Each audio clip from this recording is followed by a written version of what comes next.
All right. Good evening, everyone. I hope I'm audible to everyone. Yes, yes. Good evening. Perfect. Good evening, sir. So yeah, with yesterday we have sort of covered first half of the measure phase where we discussed about the initial part, like how do we get started. First, we talked about the fishbone diagram by which we collect the possible x's. These are still possible. We have not validated anything. People have just come into a brainstorming session and people shared the possible excess they feel they could be possible reasons why we may be facing a business problem. Nothing validated, and we do not want to be judgmental also. So, first of all, it's just a mindset that we have to get out of at this stage, that we do not want to make a preconceived notion that this is right and that's wrong. So every idea is welcome, every idea is appreciated, and we want people to come up and share ideas. So just ensure that when you're having this brainstorming session for finding possible causes, collect as many possible causes as you can. So we do not want to regret later that we missed out a real root cause. So yes, let's collect as much as we can. Once we have those root causes, we some people will be sort of, when you divide the work within the team, so some people are getting this root causes identified. So like say 4 or 5 people are into this session and they're trying to do brainstorming session. They're getting this process done. uh, Parallelly, some people could have been given a job like task to calculate the sample size. So these things are happening parallelly. So some people are working on this, some people are getting into the sample size calculation part of it based on continuous data or discrete data. And while this is happening, some people could have been given a responsibility to decide on the sampling method. So it's not that we have to wait. So say there's a team of 10 people, 2 3 people can be working on a sampling process, 2 3 people can be given the responsibility for calculating and assessing the sample size. It's not a big deal. Technically, it won't take long, but the process can be divided. The same things can be executed parallelly. And while we're doing this sampling process, we talked about two approaches of sampling. One was the population-based approach, another was process-based approach. So we discussed yesterday about the simple random sampling and the stratified random sampling, which is technically the better one, which we ideally would recommend to use a stratified random sampling even at organization level. We looked at a basic example of that. And today we shall continue with the systematic sampling and the rational subgrouping. So quickly moving on to the systematic sampling now. Systematic sampling is also referred as frequency-based sampling. Now, frequency, you decide a number. Every fifth sample, every 10th sample, that becomes the frequency. So in this example, like third is the frequency. Third, sixth, ninth, 12th, 15th. So that's the frequency. So whatever comes at that frequency will become my sample. So it's not, as a person who's collecting data, I will have no control. I cannot, uh, I cannot create any biasness in the data. I cannot influence the quality of the data because it's set, whatever frequency comes in. So technically, we want to make sure that the person who's collecting data should not influence the data collection process. So that's how we use systematic sampling. This is used both in service industry and manufacturing industry. But ideally, we should go for a better version, which is rational subgrouping. Now, let's understand the rational subgrouping part with this data-based one. Now, rational subgrouping has two words in it, rational and the subgrouping. Now, what is this rational? Rational will always be some sort of time-based order. So in this example, we are talking about hourly rational. Like, so every hour we are collecting sample, every hour we're collecting sample. You could do every 30 minutes also, you could do every 15 minutes also, depending on how much like resources you have available, how soon you want to collect the samples, stuff like that. So you can decide the rational. So you could collect samples every 2 hour also, every 3 hour, or at the end of every shift. You can do it. Rational will be always a frequency of a time based on how soon or how much resource you have. So in this case, you will picking up samples every hour, every hour, every hour. So my rational is hourly basis. Now, The other part, which is subgrouping. Subgrouping is the number of samples you pick in every, like in this case, every hour.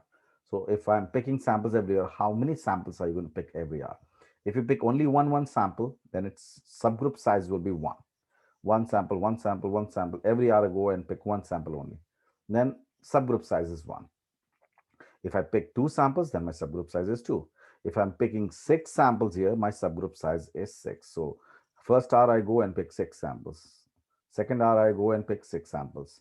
Third hour I go and pick six samples. So my subgroup size is six. If I pick 10 samples, then technically sample size, subgroup size will be 10.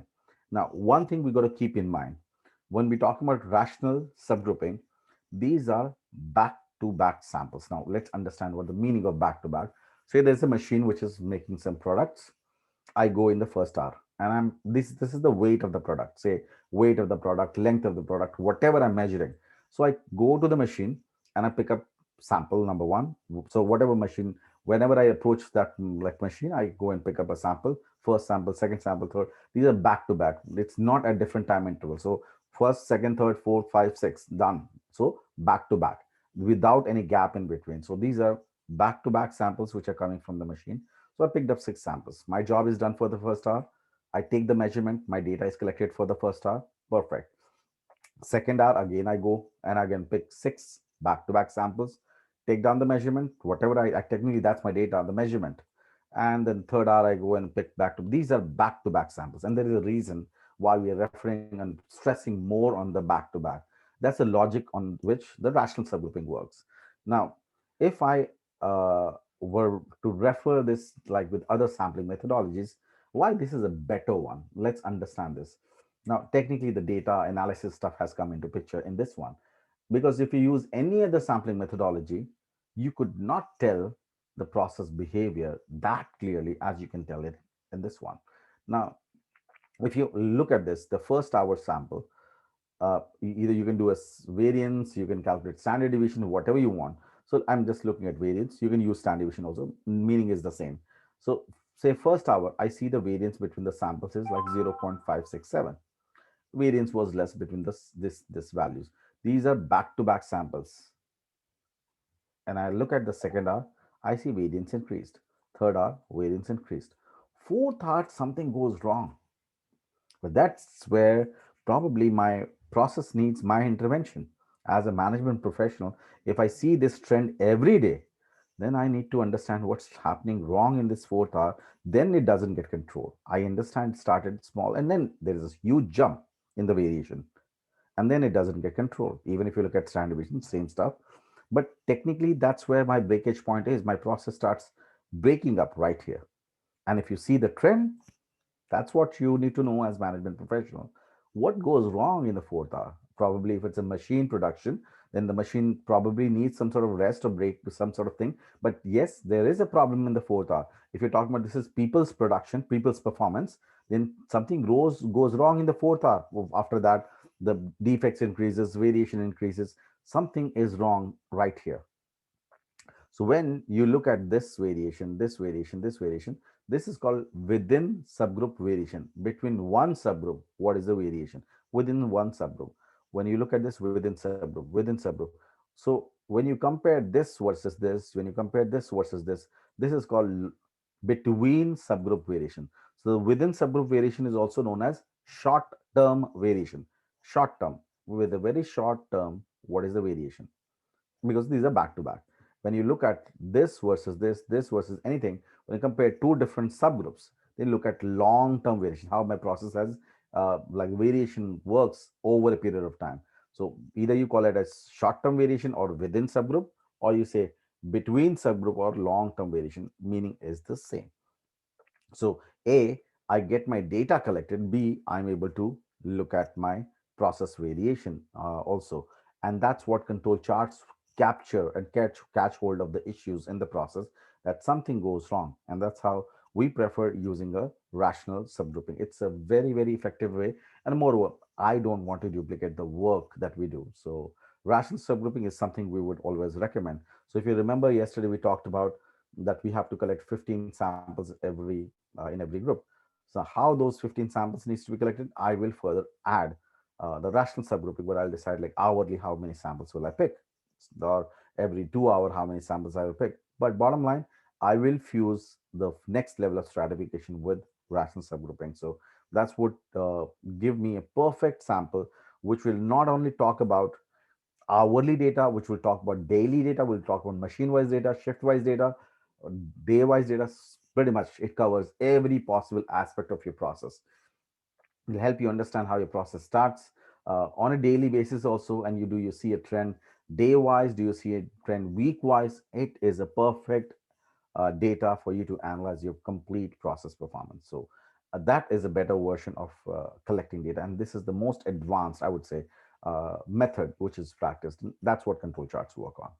Now, are we okay with the rational subgrouping? This is like simple, but yes, I would definitely recommend using this one. Is this clear? Understood? Yes. Yes. Okay. All right. So technically, we've decided everything what we wanted to know. I wanted to know the x's so I can collect the data. I wanted to know the sample size. We know that. We have decided the method. So the team is ready to collect the data, complete the measure phase, but you will not be allowed. That's where you would not be allowed to collect the data even if you have absolutely ready. Why? Because you need to pass this test. This test needs to be passed. Without giving the evidence to the management, you would not be allowed to collect the data. MSA stands for Measurement System Analysis. In short, we call it as MSA.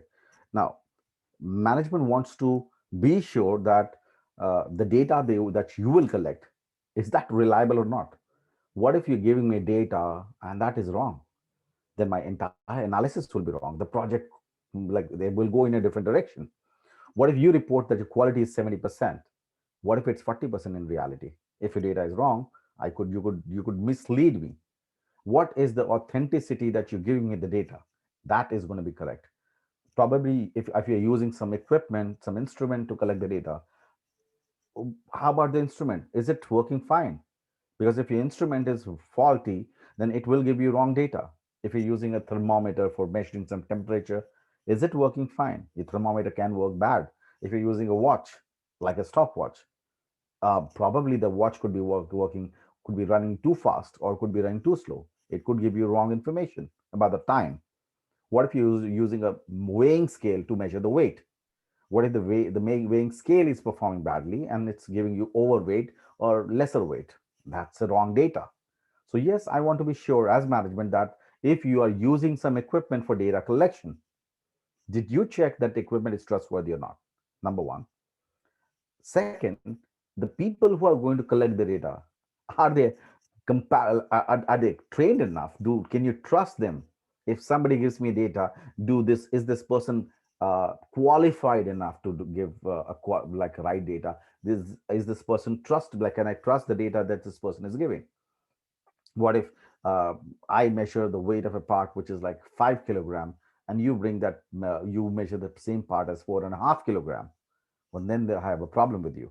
So technically, the management needs some sort of validation, some sort of confirmation that yes, the people involved in the data collection, the instrument involved in the data collection, the process in the data collection, that is trustworthy, and I can rely on the data that you provide. So that's a test that you have to pass. So to understand this, first of all, to get the concept right, we'll try to kind of understand it in a very, very simple layman language, and then we'll try to elaborate on that. So, but just let's understand the basic fundamental of measurement system analysis. I sort of go and purchase a thermometer, and I checked my body temperature. It shows us 97 degrees Fahrenheit. So that's my 97 degrees Fahrenheit body temperature. I call this as observed value. That's what I observe. I check my body temperature. This is what I can observe, 97 degrees Fahrenheit. What if in reality, my body temperature is 97.5 degrees Fahrenheit? That's the actual value. But that means my equipment is, the thermometer is giving you less, zero point 0.5 degrees Fahrenheit. That's the error in the equipment. That's the error we're talking about. Or it's quite possible that my actual body temperature could have been, say, 96 degrees Fahrenheit. That's also possible. And it is showing me more, 97. That means I have an error of extra 1 degrees Fahrenheit, which my thermometer is giving. So technically, we are talking about error. Now, basic fundamental, that's what the first rule for MSA is. There is no equipment in the world which is perfect. So technically, whatever equipment you may be using, it is a faulty equipment. Every equipment has error. So every equipment comes with some error. If you have a good equipment, it has very, very less error, very, very less, but it has error. There's nothing called perfect. Perfect is a myth. So yes, every equipment that you use will be giving you wrong data. Now the question is how wrong. If it's a good equipment, then it's a very, very minimal error, negligible. You can ignore that. But if it's too much, then sorry, I can't use that equipment. It's a bad equipment. So technique, this is what we have to understand. This is the first basic reason why we need to validate. So if you are using an equipment in data collection, you must validate if it is trustworthy. Like if it's trustworthy, then please use it. If not, go in, repair it, fix it. If you can't, then please buy a new one. I can't use the wrong equipment, simple as that. I don't want to look at wrong data. So that needs to be checked. Equipment comes with error, every equipment. Second, what if the equipment is still fine? The error that I see is coming because of the person who was using. Probably I am not trained enough to uh, use thermometer, and I'm the one who's been taking the measurements. I don't know how long should I keep it in the mouth, how to read those bars, like the when I look at the thermometer, it's not working. Like how to read and interpret that, probably I don't understand it. Yes, so then I may be reporting wrong numbers, wrong information. So let's take a simple example. Say if I'm talking about a restaurant kind of example where we're measuring the waiting time, I am using a stopwatch. The moment the food is served on the table, the customer has given the order, I start my stopwatch. I want to capture the waiting time, and I stop it when the food is served on the table. So I get the waiting time. How much time did the customer waited for the food? Now, what if the stopwatch is running too fast? Well, it'll give me like lesser time. What if it's running too slow? It'll give me more time. Technically, I will have a problem with the equipment. What if the equipment is not that bad? The person who is using the the stopwatch may start it early. Or what if the person starts it late? What if I stop it early? What if I stop it late? Again, you will get wrong data. So technique again, the second basic fundamental, if it's a manual process of data collection, that means it's not automated, you must validate that you can trust the people involved in data collection. You must validate equipment and operator. So if you have an experienced person, that person will make minimal error. But yes, there's again nothing called perfect. So yes, even an experienced person will make error, will get overconfident, might get lazy, might get might make human errors. So human errors are inevitable. So you will definitely make an error. So it's nothing. We can't be in a zone of no error. So yes, we need to validate either this equipment is trustworthy, the people are trustworthy.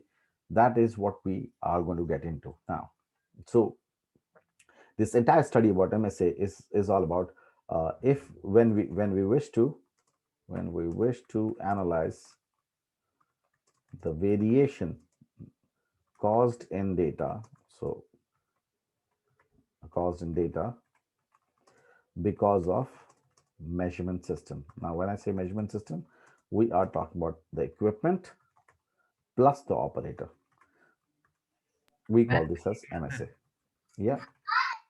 we're talking about the data that we are collecting. Should Yes. be accurate, should be trustworthy. It is coming from man, machine, or method. All Yeah. three should be in line. Yes, we are talking about like so validating is this measurement system.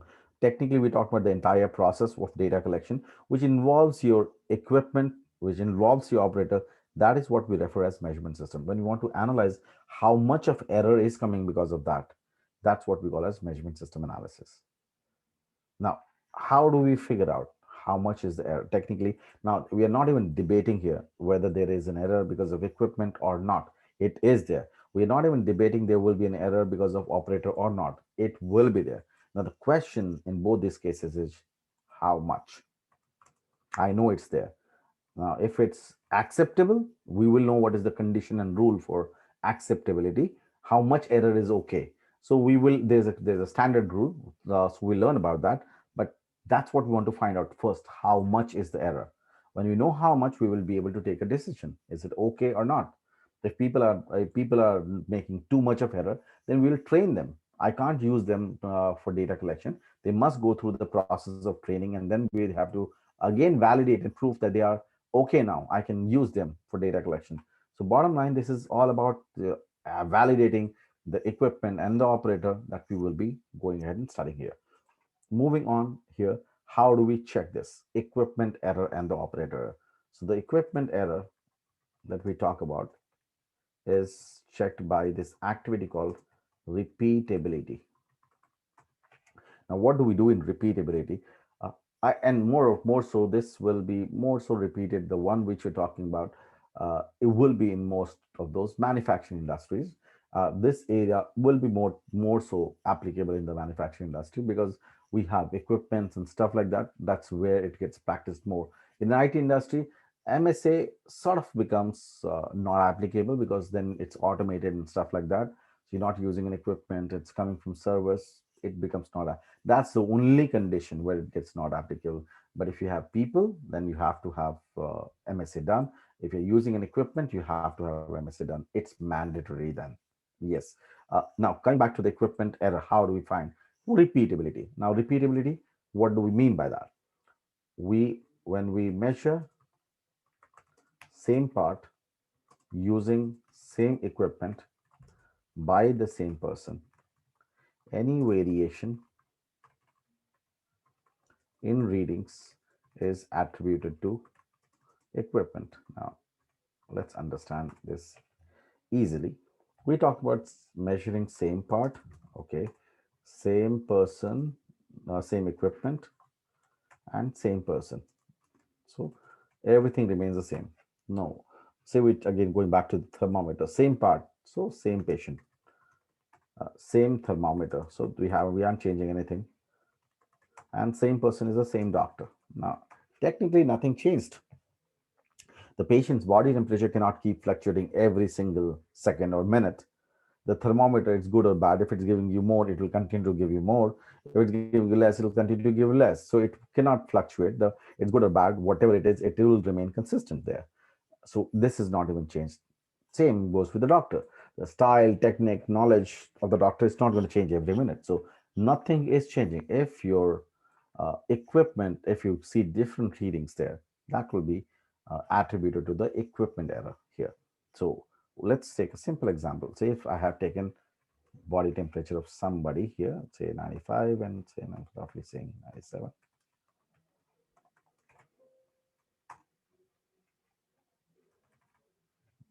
Okay, that's what we have got as different body temperature for a patient. We recorded these body temperatures and look at this 97.6, 95.6, well, 97.4. This is erratic readings. That's what we are going to capture in repeatability. Nothing changed. The body temperature of the person cannot keep fluctuating every minute like this. The doctor's technique is not going to change. So, what is playing around with this reading is the thermometer. So this is what we do in repeatability. Take multiple measurements of the same part using the same equipment by the same person. And if you see variations there, thanks to the equipment, that's what is playing here. Now, when we talk about equipment, and equipment has to, so I'm sure like we must have heard about these terms we are going to talk about now. In equipment, when we do repeatability, what we look for is precision and accuracy. Now, is anyone aware of, is that different or they're same? Precision and accuracy, are they same, or like is there a difference in the precision or accuracy? What's your take on that?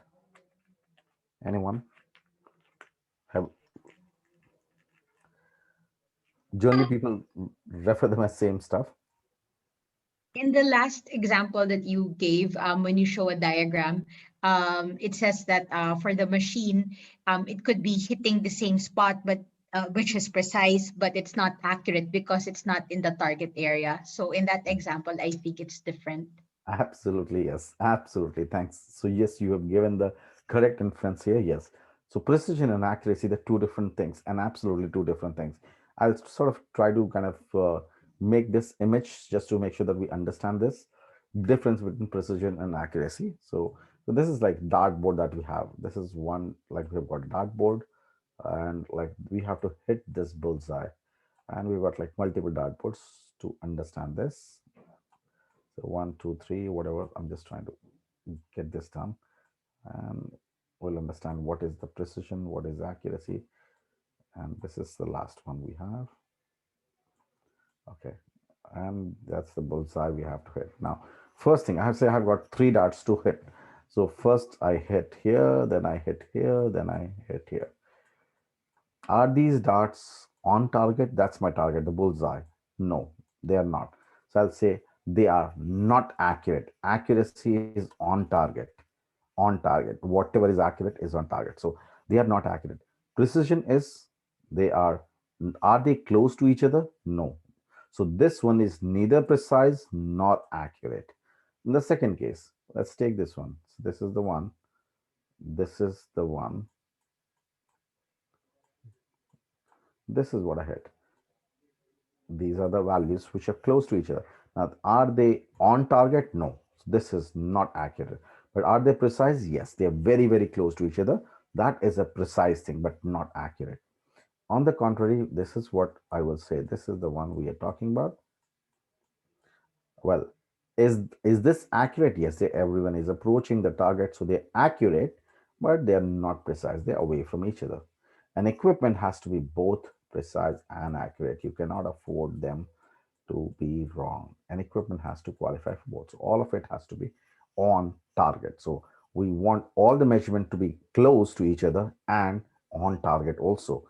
Otherwise, say if you're using a thermometer like this, say if you might end up giving somebody medication for fever. Well, this person may not have fever because it's giving you erratic reading. You might somebody the doctor might end up giving somebody a blood pressure pill who doesn't have a problem with blood pressure. Yes, the equipment has to be accurate, on target, which is correct, and all the values have to be on the target every time. So when I'm taking a reading 10 times, still it might just fluctuate a little bit, but that error has to be absolutely minimal. But and that's what it has to be, very, very close to each other. So precision in general is all about how close values are to each other. That's nothing to do with the target. Absolutely nothing to do with the target. Accuracy is how close is it to the target. That's about the target. An equipment must have both precision and accuracy. So we'll when we do the testing, we'll understand is this equipment good or bad. We will look at the test, but basically just understand the repeatability part looks into the equipment error part of it. And we talk about operator error, the people who are involved in the data collection. Can I trust them? That is checked through reproducibility. So this we should understand the terms called repeatability for equipment and reproducibility for operator. Now, what we do in reproducibility, we measure same part using same equipment, but by different operators. Differences in operator readings will be attributed to attributed to difference in their style and technique. So they have difference of opinion, they have different ways of measuring the same stuff. Well, again, so if you measure something as 5 kilogram and I measure it as 4.5 kilograms, we are measuring the same thing. Weight of the part can't change because you are measuring it and I'm measuring it. Now that's a problem with our understanding. You may be right, I may be right, or we both may be wrong, whatever may be the case, but we are not same. We're not in sync. Bottom line, there is a difference of opinion. There's style, technique, knowledge. There is a gap somewhere. So operator differences are there. Technically, when we do testing, this MSA part of it, we look for both of these errors to be identified to understand is this acceptable or not? Is the measurement system altogether, can we accept this measurement system or not? How do we do it? Now we have a couple of tests we do to find whether it's good or bad. So if your data is continuous, then you have a test called gauge R and R ANOVA, which if you expand, it's gauge R for repeatability and reproducibility, and ANOVA stands for analysis of variance. And if your data is attribute data, which is the test is AAA, which is called attribute agreement analysis. Now, this one more, I'm not saying like it's not used in service industry. A lot of industries are service industries may be using some equipment, but more of it's a manufacturing tool stuff. But yes, attribute agreement analysis is used both by manufacturing as well as service industry. This is called calibration exercise in general. When we talk about in general, people call it as calibration exercise. So we will first go and kind of look into the gauge ordinate ANOVA, and then we'll check this AAA. So we have a file in the folder for measure phase. So in the measure phase folder, we have this files measure phase. We go to this two files, gauge R and R crossed, and this is AAA. So let's open this one. So now we have this data. I will copy paste this data here. Uh, Now this one is just for like this one is what we will work on. There's another tab which is GRR2. That's for your practice. You can practice on that data also. So this one we'll try to first learn and understand how to read and interpret this data. What is being done here? Now, before we perform the test on Minitab, let's understand how the data is plotted, what is the meaning of it, so we can make some sense out of it. And because Minitab needs data in a particular format, if you don't provide it in that format, then it will give you error. So that's how it's important to know how the data it needs to be plotted first of all. So what is being done here? Let's say some stationary manufacturing companies there, who is they are kind of manufacturing various stationary office supplies, and they are concerned about the weight of the part, variability in the weight. So they manufacture different stuff. So what is being done here? If you look at this, I picked up a pen and we want to measure the weight of the pen. This is the weight of the pen, say in grams or something. So we measure its appraiser one is the operator one who's collecting and measuring the data, operator two and operator three. So what we did is we gave this pen, same pen. We have a weighing machine, which is same for everyone. And they measure the weight. Do I see the difference in the weight? Yes, I see a difference in the weight. Reproducibility factor has already started kicking in. Difference in the style and technique. We same equipment, yes. Same part, yes. Is there a difference in the style and technique? Yes. I could see this happening already here. There are difference in their readings. Well, different people are measuring it differently. What we do is we give them the same stuff once again. Do I see a difference? Yes, I do see a difference. Again, we get it done once again. I am seeing a variation in their reading. Altogether, when we did reproducibility, we have repeated this for every person also. So we have done repeatability also. Repeatability is what? Same person, same equipment, same part. Same person, same equipment, and same part. So we have done repeatability and we have done reproducibility also. Both have been captured in for this part, which is pen. Same pen was audited three times by every operator. You need minimum two operators and you need minimum two repetition. We've done three and three, so that doesn't matter. But minimum you need two operators to have comparison, and you need minimum two repetition to have repeatability. Otherwise, there would not be a repetition there. So it's like we have done it for pen. Similarly, we got picked up another part from the production. We also manufacture pencils, so we got that audited also. Again, we were able to get this done.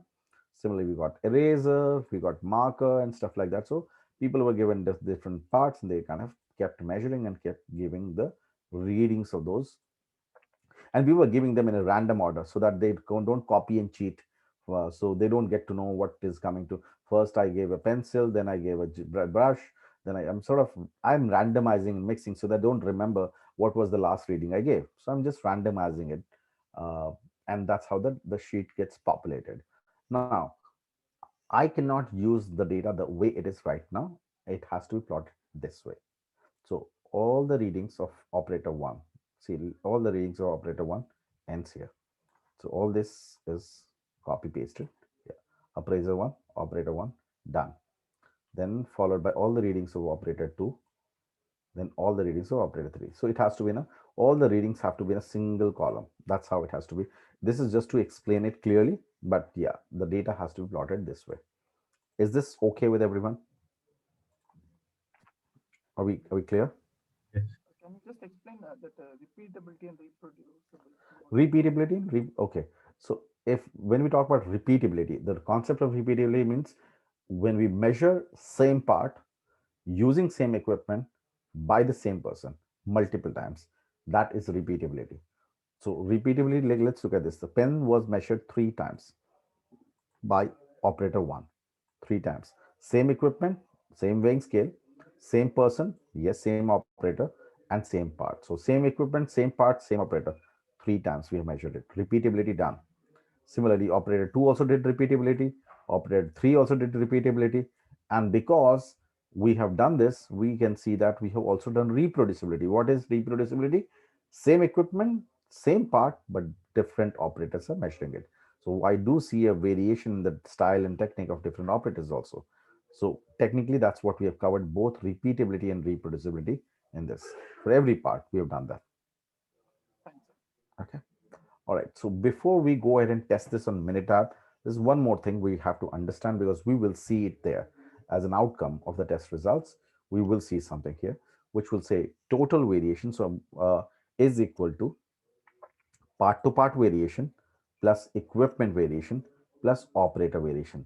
So that's the basic definition of total variation in the data. Now we can see we've written that part to part. It is not an error. It is not an error, and we'll understand why. Equipment error, we already know that's an error. Equipment error, we can see repeatability error. Difference in the style, the same person, but like technically same equipment, same part, same operator, we see difference in the readings. We see difference in the reading. So equipment error is definitely bad. That's what we want to find. Measurement system analysis, equipment operator error. So equipment error is definitely an error. Operator error, we see style and technique are different, so their readings are also different. So operator error is definitely an error. All I wanted to find is this one: measurement system analysis. Measurement system, equipment, and operator put together, the amount of variation or the amount of error these causes in the data is what we want to find out. How much? That's what we want to find. Now, what is this part to part variation and why it's not an error? That's what we want to understand. And then we go to Minitab. Now, when we look at the data or the weight of pen versus when I compare it with duster, are the readings different? Yes. Is it an error? No, because pen has a different weight and duster has a different weight. This is one part and is another part. This could be different from a gel pen. Why not? Because that's a different part. All the parts cannot have same weight. So part to part, one part to another part, the data will be different. This variation will be there. Pen will be different from duster, duster will be different from gel pen. Different parts will have different weights. Some could be lightweight parts, some could be medium weight part, some could be heavyweight part. So variation across the parts will be different. But yeah, within the part, that is an error, definitely. Within the part, we are seeing the equipment error. Within the part, we are seeing the operator. The same part cannot have 10 different reading. But yeah, pen will have a different reading from duster. Duster will have a different reading for gel pen, and so on and so forth. So part to part, the difference in reading is not an error. That's natural. They are supposed to be different.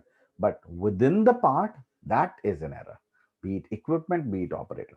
So I hope we are okay and clear about what is part to part variation and why it's not an error. Yeah. Okay, perfect. Then let's copy paste this on Minitab and get this done. And please do practice on the other one. This is similar sheet we have. So We already have it on Minitab.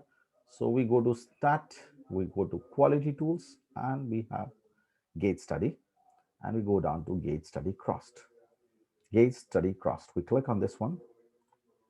Now it's simple. Put part in part, operator and appraiser. So operator is the appraiser, and measurement and measurement. So three information we put in here. Look at this. It says method of analysis, ANOVA. Now, ANOVA is the method of analysis, which is analysis of variance. If you remember, we did normality test, we saw some more results also.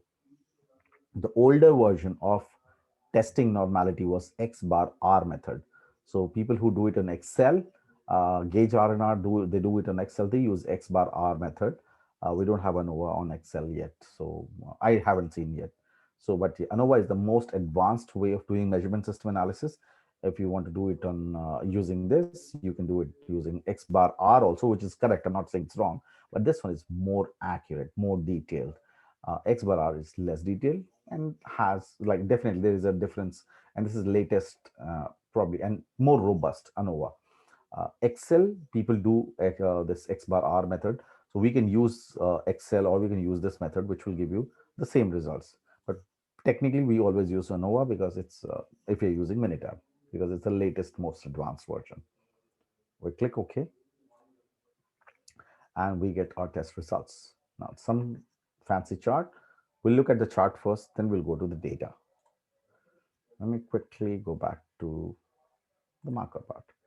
Now, ignore for now, to start with, this red bars, red or maroon, whatever this color is. uh, we need to ignore. Why? Because the decision whether it's acceptable or not, whether we will work with this measurement system or not, will be taken by this red bar, and we'll understand the rule part. Just focus on the blue bars right now. The blue bars, red ones are decision ones, whether when we take the decision. We are just concerned about the blue ones right now. Let me quickly take my cursor here. It says part to part variation. We know that's not an error. If I take my cursor, it says 88.8863. So if I go back to this data and just try to, so 88.8863, I made it like rounded off to two decimal places, 88.89. That's what we have rounded up part to part. Just want to validate this equation. Reprod is for reproducibility, operator variation. If I take my cursor, it says 8.58. 8.58 is operator variation. Let's go back. 8.58 is operator variation. I just put in here value, the same value. If I go back here, repeat is equipment. If I just take your cursor, it's 2.53, equipment error. Look at this, 2.53. If you add up all these three, it is 100%. This is the sum of all the total variation in the system, in the data, is uh, is like the variation that you see. 11.11%, which is total of equipment and operator put together, is 11.11%. That is the measurement system error. We wonder how much, the question we were talking about, that we have got from the data. That's what we wanted to find out. Now, technically, acceptable, not acceptable, we have to further look into it, but that's what we wanted to find out, just that how much is the error, and then we will take the call. That will come from the red bars. The decision will come from the red bar. But, and if we want to look at this one, the first one, this is gauge R and R, repeatability and reproducibility. So you add this blue bar, repeatability, and you add this blue bar, which is reproducibility, you will make this bar. This is total of equipment operator, which is 11.11%. That's what we saw in the Excel also, and 11.11% is the total of both repeatability and reproducibility. If you want to break it down, that's repeatability and that's reproducibility. So technically, you say this plus part to part is 100%, or you say repeatability plus reproducibility plus part to part is 100%. That's how meaning is same. We come to the red ones later. Now just have a look at this particular chart. So this is, we know that every part was measured 3 times by every operator. So there should be 9 measurements for every part, total 9 measurement. Each part was measured 3 times. So if I see this measurement here, it's 1.65, goes long. So people have measured it differently, every part. Look at this one and look at this one. This is bizarre. 1.5, and look at this one. So many readings, 1.85 also. The blue one that you see here is the average of all the readings. But you can see people are not finding it easy. Everyone is measuring it differently. Well, if you look at this one, it's great, perfect measurement. So we know there are certain parts where people are finding it difficult to measure. So this is sort of good, this is sort of good, this is sort of good. So there are some parts which are good, people are finding it okay, but there are certain parts where people are not able to find, the operators are not able to do a correct measurement, and they have like very high variation between the readings, and that's why you see a big range like this, and the average is here. But if look at these parts, so what I do need to do is when I'm creating a training plan for my people, I know where is the problem. So I will make sure that these parts are kept into the training plan when I'm planning a training for them. This is where I see the maximum variation in the process. So I can include these part for training rather than doing it for everything. Just be very target oriented. We know where is the problem. This is where probably the biggest problem is your color pen. People are not able to measure it correctly. Everyone is measuring it very differently. So we know where is the problem. If we look at this chart now, bottom line, this is every person measured same 10 parts, and if their reading and style of technique of every operator would have been same, then you would have got same data, same or similar data, not too much of variation in the data, and then your box plots would have looked same. When I look at these box plots, they look different. So this clearly validates that operators have a different style and technique, although we were measuring same 10 parts, but we measured it differently. Hence, our data turned out differently, and our box plot also looks different. And there's a difference in the shape of the box plot, which tells me operators have a different style and technique. Hence, the data is different, and the box plots are also different, which validates this one that operator variation is high, equipment is less. I'm not still saying equipment is good, but equipment and operator, if you compare them, operator is very high variation. So equipment is also culprit, good or bad, acceptable or not, we'll understand later. But any given day, operators are very bad. And we can see this here, we can see this here. And if you want to get more clarity, who is the culprit? Well, look at this. Who is the culprit? Color pen. This green one is the third operator who's generally giving you high reading. Generally, look at this. You look at the red one. This guy is generally very conservative, always on the bottom. You would understand who is deviating, who is creating more variation. So when you're preparing the training plan, you can plan it out, understand who is creating variation, who's like going high or low. Bottom line, we're looking for consensus. Are they in sync or not? So I will make sure that the training plan covers that up. Now, that's more about the operator part. Now, technically, we will be skipping this chart for now. Why? Because these are control charts, and we'll study the control phase. These are so simple that you can draw by hand also. So we will learn about the control charts when we talk about control phase. It'll become very simple to understand. Otherwise, we will get started with the control phase. But more so about this entire image, barring the red bars, are we okay with it? Are we good with the MSA part? Do we have looked at, because we have to look at data also? Is Shashi, I this could understand only the measurement by part number graph, the second graph, that I understood. uh, But rest and the last one also, okay, the box plot you were not able to understand? not the box plot and neither the first one, components of variation. This one? Okay, let's just quickly have a look at it. So box plot is simply means, see, if okay, if I look at this data, simple, like, this is nothing so just to understand, same parts were audited. So if we audit this operator one, if this operator one, operator two, and operator three would have been measuring it same, then the data would have been same or similar with very minimal variation. Then if I make a box plot out of it, the shape of the box plot would have been more like same, right? Should have been. If the data is same or similar, it should be very similar to each other. If I look at this box plots, they are not similar. That tells me there is a style and technique is different of different operators. That is what it's telling us, nothing more or less. It validates that yes, operator variation is high. Is this box plot part clear? Yeah, Just yeah. about, if my data is same, technically if I make box plot, it should give me same three box plots should have been same or similar. Slightest variation can be there, but not like this. This is like, look at this weird different style. This validates this one. And technically when we look at this, we discussed that like an equipment, when you talk about data, the total variation in the process will come from part to part, which is not an error. So we're not concerned about this. All we want to know is how much of equipment and how much of operator error. That's what we want to find out, which is will give me the total error if you add them up. So if I look at this chart, it tells me the reproducibility. Reproducibility, it says 8.58%. So 8.58 is coming from operator variation.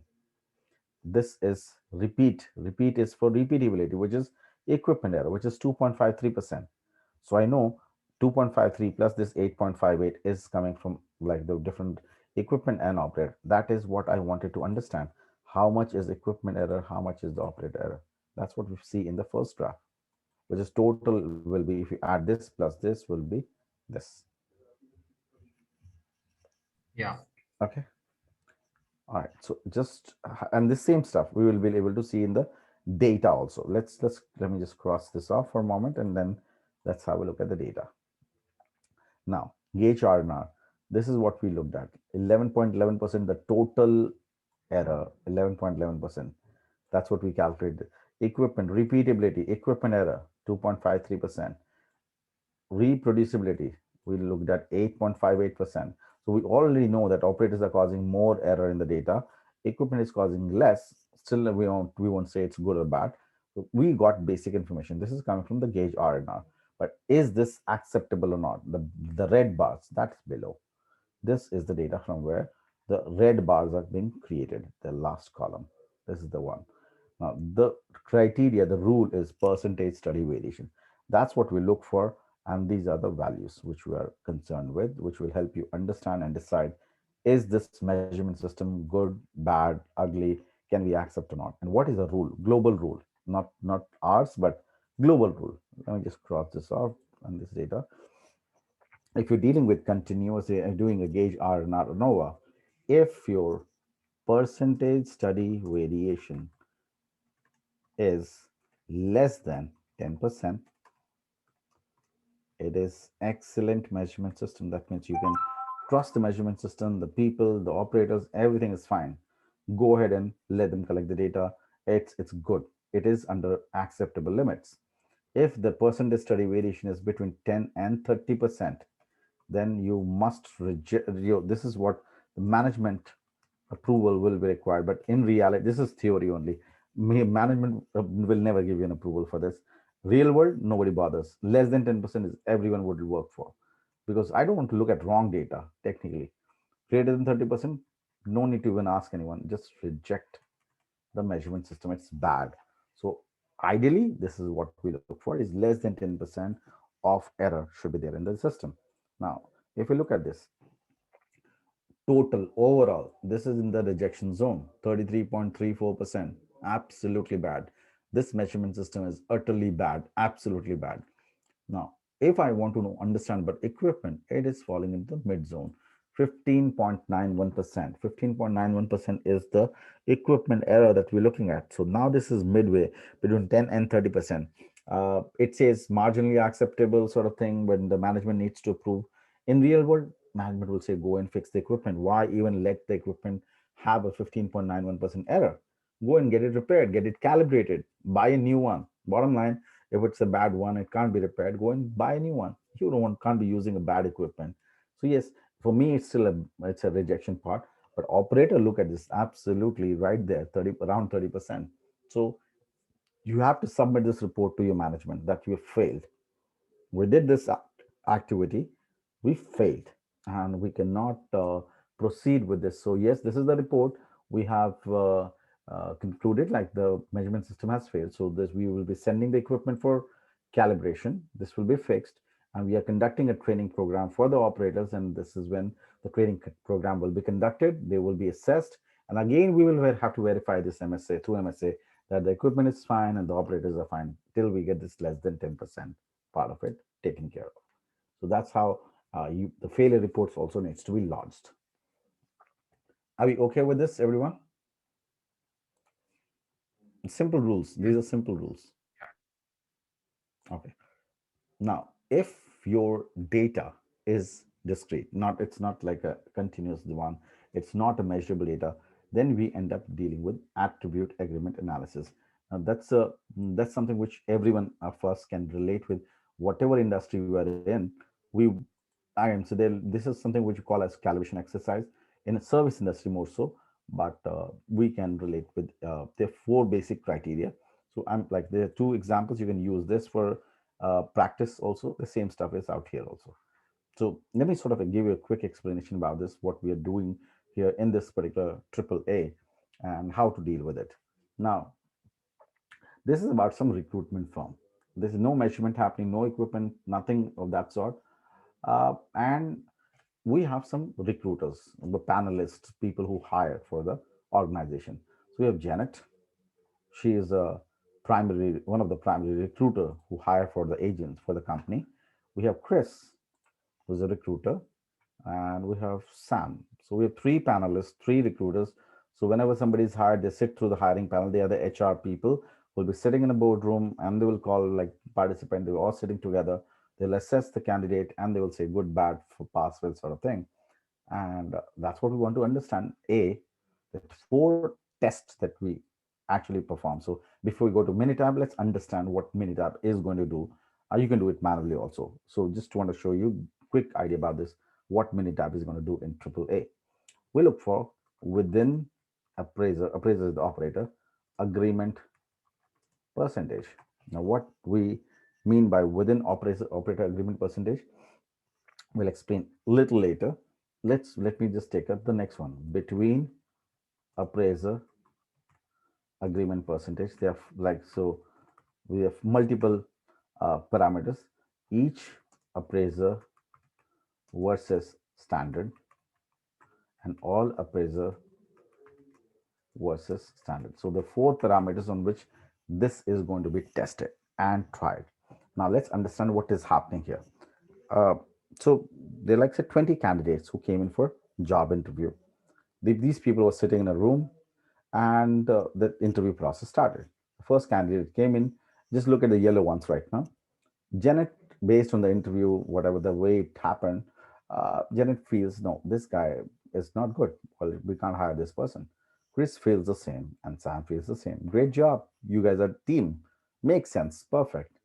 The second candidate comes in. Janet feels, well, this person is good. Let's hire. Chris feels the same, and Sam feels, no, this is not a good candidate. Now, my biggest problem here is you are recruiters, right? And you are hiring for this company. Uh, Somebody's wrong here. Well, this candidate number two cannot be good and bad both. So, somebody here is there who doesn't know the job. Well, that needs to be understood that either the candidate is good or bad, can't be both. So, either Janet and Chris both are wrong, or Sam alone is wrong, but somebody is wrong for sure. That means the agreement between the operators are is not the same. So we would like to challenge that. And we understand we're human beings and there will be difference of opinion, which is fine. But at an organization level, we should speak the same language. This is not personal work going on. At business level, at organization level, we must speak the same language. We still understand we're human beings. We cannot replicate exactly, yes. And we give some bandwidth, yes. Industry wise, we look for minimum of 90% match. 10% I still give you benefit of doubt. We can't be same where we're not looking at mirror. So yes, people will have difference of opinion, which is fine. But difference of opinion has to be not more than 10%. 90% of the time we should speak the same language, agreement between us. So this entire session happened. They had their own bits of pass and fail. They did that. Now this entire session was being recorded, and was like we had 20 different recordings available now. 20 different recordings. So this candidate is being interviewed. All that was happening. So this happened on say Monday. Just an example, say Monday. And now we want to understand how these people are good or bad. So what we do is we give a gap of say 2 3 days, and on Thursday we play the recorded version of that entire interview session to these recruiters, and we want them to assess, and we do not give the 20 recordings to them in the same order. We will just randomize, probably give the fifth recording first, then the 20th recording, and it will be randomized for everyone, so nobody gets to cheat. And Moreover, we don't tell them last what was their last rating and rating they have given. So different people will be they will be giving their verdict basis their knowledge and understanding about the business, the hiring protocols, the standards they follow. Well, they would listen to the recording and they will give their verdict. So everyone did the same. Now I want to check. Well, forget about others. Are you in sync with yourself or not? If you're not in sync with yourself, then I have a bigger problem then. Let's see. Janet said, fail, fail. She maintained consistency. Pass, pass, fail, fail, pass, pass, pass, pass, pass, pass. Well, that's bang on, perfect, absolutely. So Janet seems to be doing a great job here. Whatever she said on Monday, she repeated exactly the same thing on Thursday. No contradiction with herself. She is absolutely crystal clear what is she doing, and she knows the protocol. So good job. Repeatability, great, great job done. Let's look at Chris. Fail, fail, pass, pass, fail, fail, pass, pass, pass, pass. We have a problem now. Now, Monday you said pass, and now you're saying fail. Now, what am I supposed to do? Understand where you write last time or you write this time? Well, I have a problem. Let's look at this. I think we have one more here somewhere. Here we got one more. Yep. Well, I have a problem with you now. Now, that's a concern. So similarly, we'll look at it, Sam also. I want to make sure that are you in sync with yourself, first of all? Forget about being in sync with others. So again, we understand we're still human beings. So bottom line, we're okay with 90% match. Till the time you're able to match your own reading, 90%, we're still fine. Well, that's what we have. So everyone has did their bit of kind of research. They did their job. Now technically next thing comes in where we bring in an expert. Now who is this expert? This expert is could be head of the department, probably head of the HR department. This could be client, somebody who has made those rules, probably you in your department, your organization, who is the leader, who sets the rules and guidelines, and your team is supposed to follow them. So this person probably has written the rules of hiring procedures, the standard operating procedure. What is that you need to look for when hiring a person, when rejecting a person? Bottom line, the rules would have been written, and everyone should have read the rules and understood the rules the way the management wants you to. You can't create your own rules. Bottom line, you can this organization cannot run on your wills and fancies. Understand the way we want you to understand. That's how it has to be. So let's understand and check, are they on the same page as how client looks at it, or the boss looks at this is an expert, the standard for us. This person cannot be wrong. Now this person does his or her bit of evaluation and gives the final verdict. Now that's what will be our benchmark. Now we would like to see each appraiser versus standard, how good or bad we are. Let's look at this. Fail, fail, fail. All the readings will be compared. Perfect match has to be there. Pass, pass, pass. Fail, fail, fail. Pass, pass, pass. Oh, we have a problem now. Janet said pass on both the occasion where client feels it's fail. Let's see. Well, one more. Great job, Janet. Well, one more. Goodness. Janet had 100% match first versus second, but what now looks it's a horrible scene to look at. We have four contradiction with the client. And look at this. When I look at the ratings, every time client said fail, she maintained her consistency of pass. So what it means that Janet is more liberal in hiring. When she should be rejecting, she's been hiring once. She needs to understand what is the definition of hiring some people. Well, they should be rejected. So her fundamentals needs are being questioned. So well, I'm not challenging the like what her knowledge sake is, but yes, probably what she has understood is she has understood incorrectly, and she's confidently consistently repeating the errors. That's what I would say, without any variation. And that's what it is. It's a blunder. If you look at the percentage, like you got like four contradiction with the client. So out of 20, only 16 times she matched, four times she disagreed. So 16 by 20, agreement percentage will be 80%. She is not doing a good job, because we also look for 90% here also. Every person, like same Chris, two readings of Chris will be compared with the expert. Similarly, two readings of Sam will be compared with the expert. Everywhere we are looking for 90% match. Then finally, what we do is we put all operators together and compare with the standard. So technically we're looking at, is this a perfect match? Yes.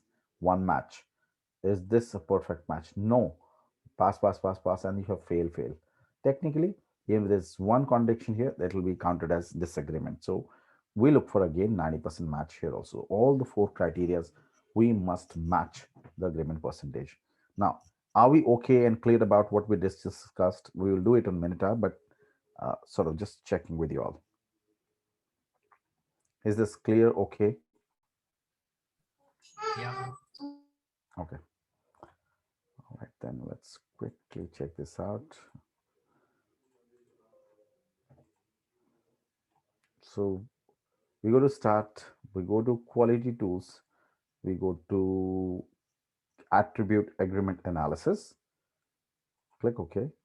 Here my data is not in like attribute column, it's in multiple columns. Technically we have got multiple columns, so we select this radio button, multiple columns. Now if it says enter trials of each appraiser together, so you need to put all the trials. Click in this box and you'll start seeing this data here. We need to put all the appraisers, operators rating.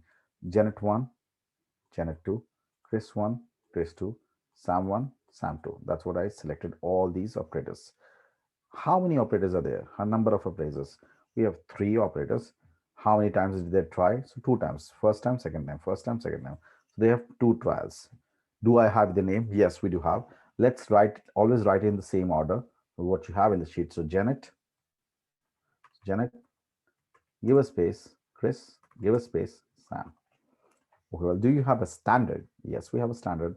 The expert, yeah. Select the expert. All mine, we're done. So selected all the operators, three operators, two trials, their names with a space in between, and the expert. That is all. We're done. Click OK. Now this gives you the same stuff that we looked at on Excel within Appraiser. That means my reading compared with myself. That's how within Janet had 100% match. We know she did not contradict Monday versus Thursday. She was exactly the same. So 100% match within Appraiser. Chris matched 90%. So he was on the borderline. Still okay. And we have 95% for Sam. So within Appraiser doesn't seem to be a problem. Everyone's like 90 and above, which is good. Perfect. The problem is here, reproducibility part. Repeatability is okay. Reproducibility, we already checked Janet 80% because she matched 16 and four times she contradicted with the client. So 80%, 16 by 20 is 80%. So that's where she's not right.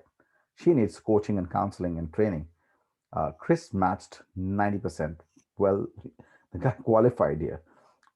And Sam is even worse, I guess, 75%. So, well, Janet and Sam, they both are the culprit here who needs to know how client says pass or fail. You just cannot create your own rules and fundamentals to say pass or fail. So this is more of a perception-based, judgment-based rating and analysis, and we do see this kind of calibration exercise in organization. If we do want to look at the data, yeah, we still have this information on the data front also. If we look at four, because in image you only get two results. Let's look at this. Within Appraiser, we looked at this first graph. Janet, 20 out of 20 all matched, 100%.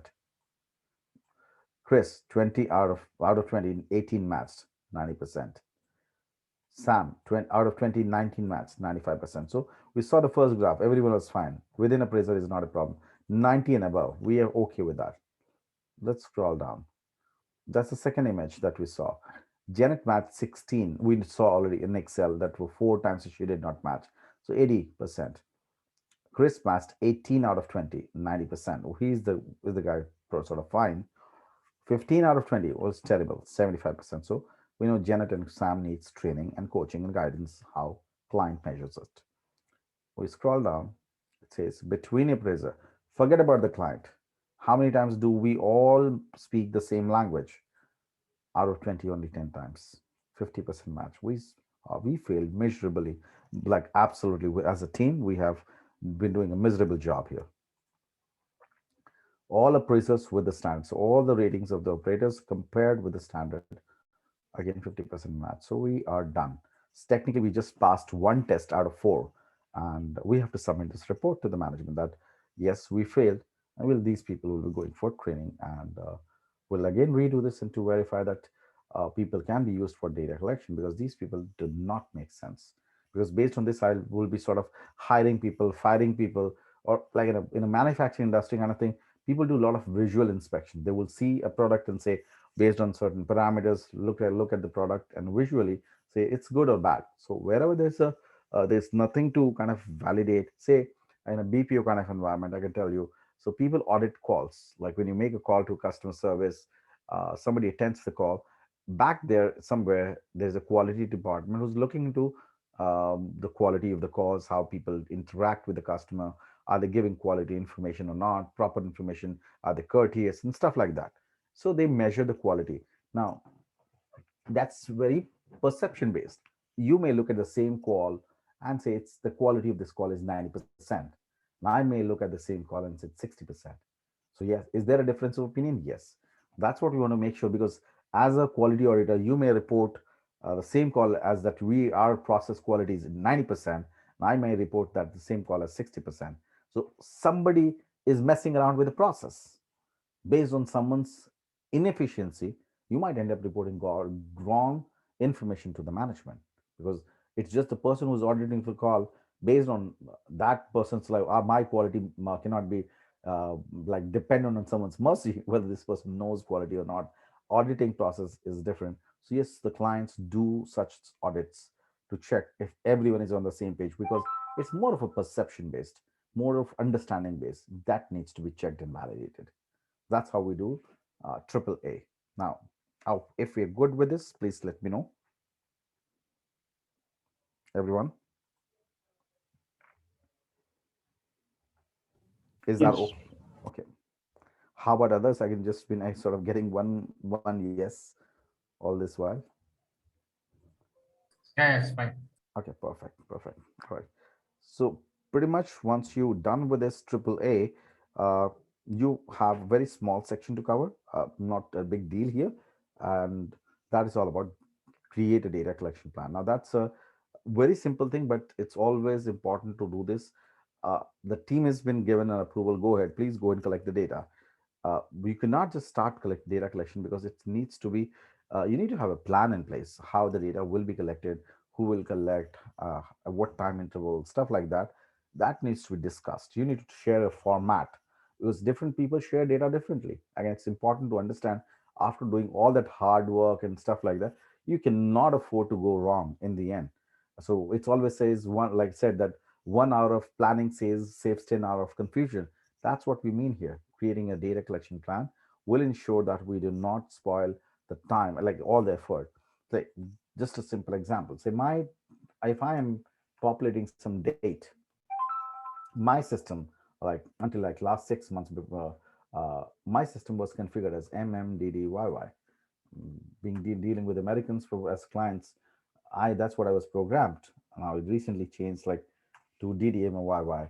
So if I would send an email, so you don't know how somebody is has configured the system.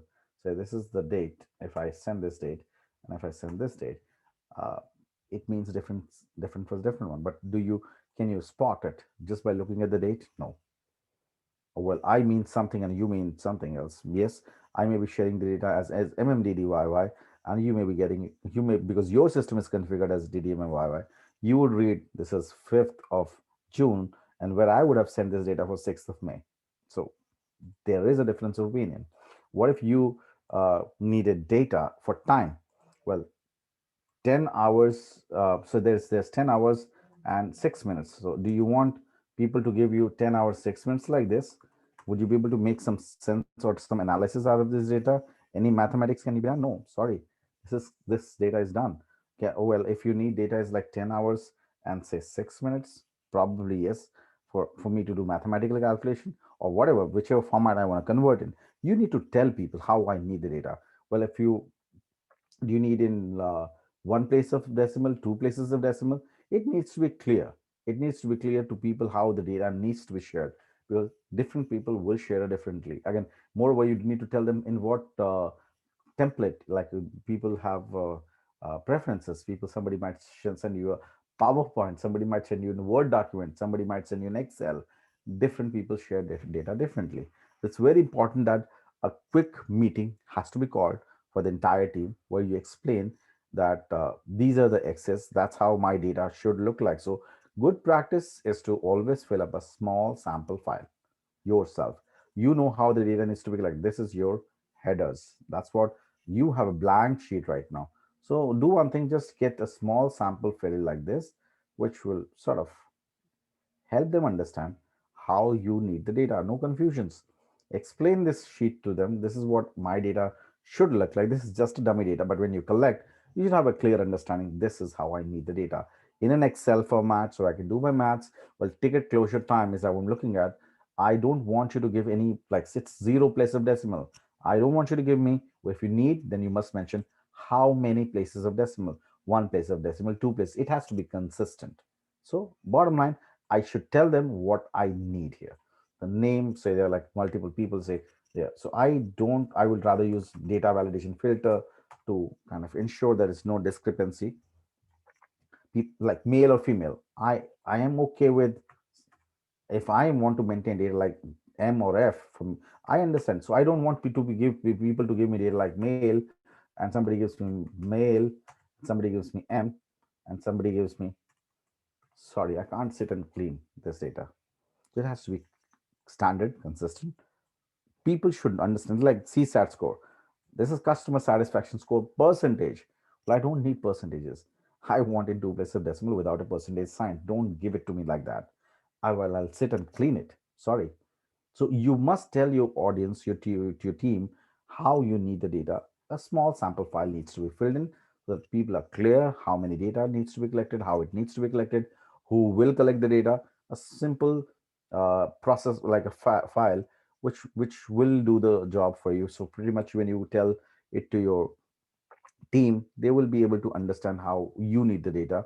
Get a small sample field so you can tell them like, this is the waiting time data, it's a continuous data, what is the meaning of the data, is there a number of decimal places you need in this, what is the format it should look in the sheet, when do you want to collect, the sampling process will come in, breakfast, lunch, dinner, like whatever time you will mention, how many, what is the subgroup size, bottom line, who will collect it. So a quick snapshot of the data collection plan will help them understand that what is your expectation.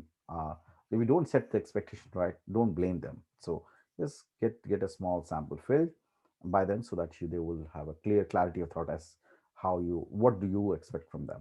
So this is pretty much about the measure phase part of it. Like, so this is where we complete. So when they get the understanding, they will go and collect the data, and you know it's a reliable data. Why? Because you've done the validation already. So you can trust the data because the measurement system analysis has been done, validated, proof is available. So whatever data they will collect, you can trust the data for analysis. So an analyze phase can begin immediately when the data is collected.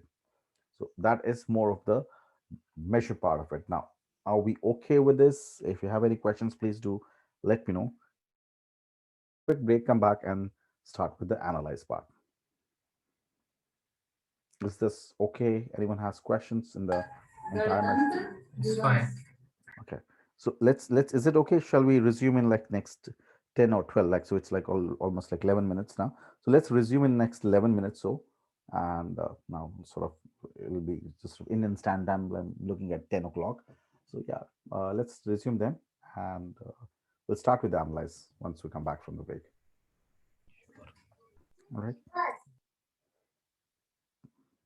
Is it okay with everyone? Yes. Okay, perfect. Thank you.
All right. So are we back from the break?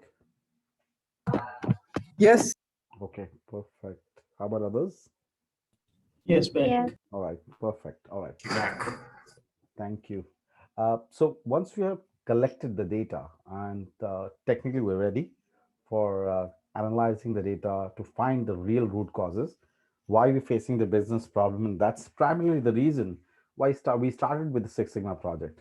So first thing first, but we would like to find out where do we stand right now? What's my sigma level now? Because once we improve the process, we'll have a new sigma level. So we have to showcase the change in the process performance by the help of sigma level, that this is where we were, this is where we have reached. So let's calculate the current capability. So first thing first, with the collected data, which is not improved data, you haven't done anything. You've collected the existing data without any improvement. No work has been done on the improvement part. So first we calculate process capability. How capable is the process? And then secondly, technically, we would like to do the root cause analysis to find. So statistical testing is what we will be doing to find the root causes, the real root causes. Out of the possible ones, the actual ones is what we would like to figure out. These are the two things we do in analyze phase. First thing first, the process capability. How good or bad is the process? We would like to figure that out. Now, to understand this, first of all, we have to understand the basic concept of normal distribution. This normal distribution, we have already discussed this before when we perform the Anderson-Darling normality test to find out, is the data normal or is the data non-normal. So based on the p-value, we understand if the data is normal or not.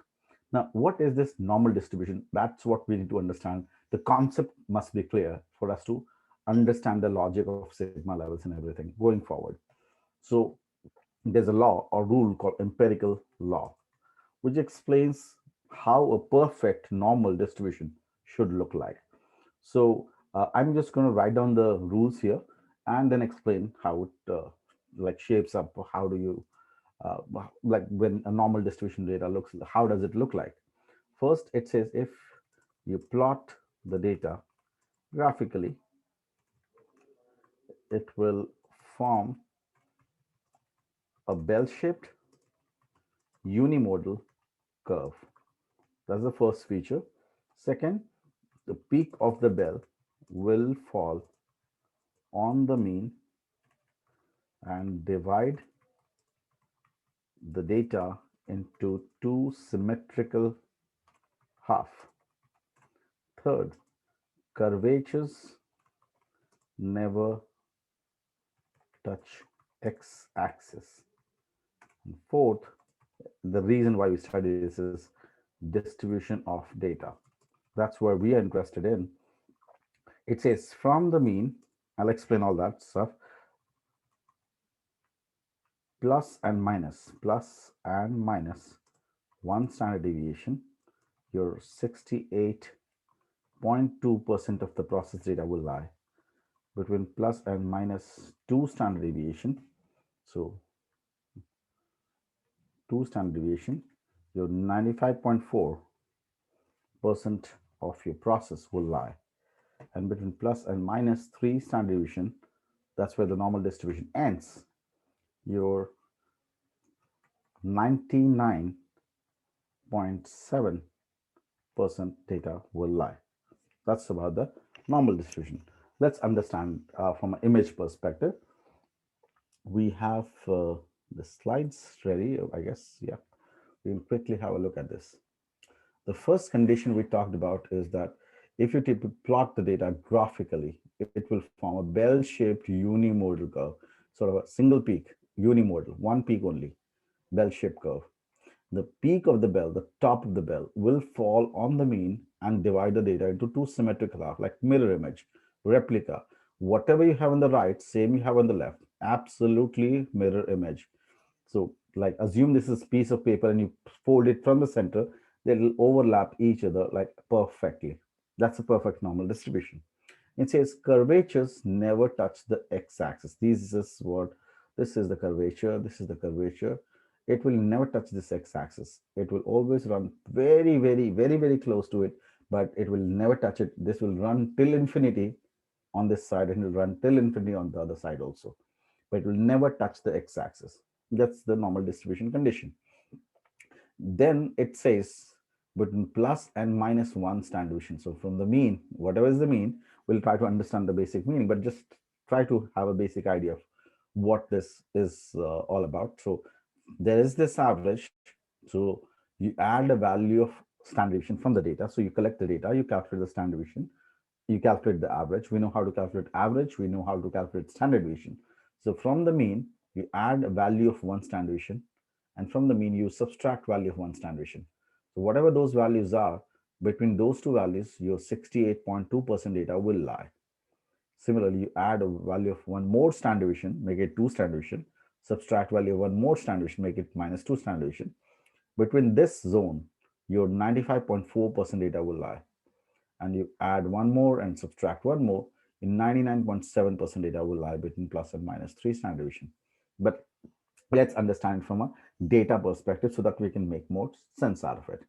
Now, to understand this better, I would sort of give you like a simple example so that we can all make sense out of these distributions that we're dealing with. We are going to calculate something called yield of the process. Yield is nothing other than the quality of the process. So the quality basically we're looking at. Quality is nothing other than the yield, the net output we look at. Now, yield, how do we calculate? Before we look at yield, the two terms we have to understand.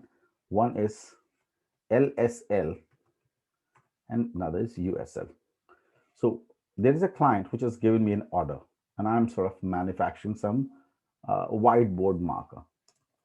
That's what I'm manufacturing, whiteboard marker. My marker target has been given as 5 inches long. The marker has to be 5 inches long. But every client understands that there's no machine in the world which is a perfect machine. So you cannot get exactly 5 inches long, all the markers. Some would be 5, some would be 5.1, little up and down, but it can't be exactly 5 inches all. So clients give you something called tolerance. What is okay with the client? I understand that will not happen 5 inches all. What is that I will be okay with? Tolerance, which is specified as LSL and USL. LSL stands for lower specification limit and upper specification limit. This is given by the client. We don't decide it. It's given by the client. Client decides it. So what client said in this case, say, I'm okay with 4.5 inches lower side and upper side 5.5 inches. Let's understand what is the client's talking about this one. The client says that I want you to manufacture the markers which are 5 inches long, but I understand there will be some markers which will be a little smaller than 5 inches. Some markers will be a little bigger than the 5 inches. So I am giving you some relaxation here. Even if your marker is like 4.9, 4.8, 4.7 till 4.5, it is going to be a little small, but I will still accept. It's okay. It's okay with me. But if you give me 4.4, sorry, it's a defect. That's my minimum limit. LSL, lower limit, that I will accept. This is your target. Keep this in mind. But similarly, if it's more than that, 5.1, 5.2, 5. Till 5.5, I will not say it's bad. 5.6, sorry, that's bad. So anything between 4.5 and 5.5, I'll say it's quality. It's good for me. I'll pay you for that. Anything more than this, less than this, it's all defect. So now, based on this requirement, I started manufacturing. I get the required material, people, and start manufacturing. Now what happened is, say I have manufactured 100 markers. 100 markers that I have, I want to check, am I following what the client is looking for, or am I not able to meet the requirement? What if I manufacture all the markers and then I realize, sorry, I am not meeting the expectation of the customer, and technically I'll lead to defects. So I would like to check my performance. Am I on target? So 100 markers that I have manufactured, I can measure the length. Yes, I have those markers with me. So I take down 100 measurements of those markers. Those measurement markers, I measure them. Now, once I have those 100 measurements of different markers, those 1,100 markers that I manufactured, can I calculate average of that. So I'm just randomly creating some random data. So this is, say, randomly done, not, say, for this is got ran between, oops, ran between 4 and 5, 4.4 and 5 plus ran. So I did some, like, say we have, say, 100 markers. I'm just randomly creating one just to kind of give you an idea about this. What am I doing here? Oops. So we manufactured some markers now, and I'm trying to understand, am I on track or not? So can I calculate the average of those 100 markers? Yes, I can, the average. Can I calculate standard deviation of those markers? Yes, the mark that I've worked on. So yes, I can do the maths. I can simply calculate the average. I can calculate those, whatever data I get an average. Similarly, I can calculate the standard deviation. That's how I can do it. Now, just for example's sake, like for, say I have my average for this question, I have my average, the production. So average of markers is 5.1 inches, and the standard deviation of the markers, the way I did it, say it's 0.5, 0.2 inches. So that's what I have, 5.1 and 0.2. Now, based on this actual production, this is what client wanted. This is what I have done. My actual output, actual performance. This is what tells me the average and stuff. Now I would like to see how good or bad I am based on the normal distribution. I can try to understand how good or bad I am. What is the quality of the process? I can do that maths. Let's understand how to map this. Understand. I'll open up the chat for you to help me out, but do help me out. So that's what I'm expecting. Please do help me out in case you can here. Okay, so it is, first of all, I have got mean, then it's one standard deviation, then second standard deviation, then third standard deviation. That's what we have here. Similarly, we have -1 standard deviation. Similarly, we have -2 standard deviation and -3 standard deviation. So this is what we have as plus minus 1 to 3. That's what we talked about. Now, what it says that my average is 5.1 inches. So 5.1 inches is my average production.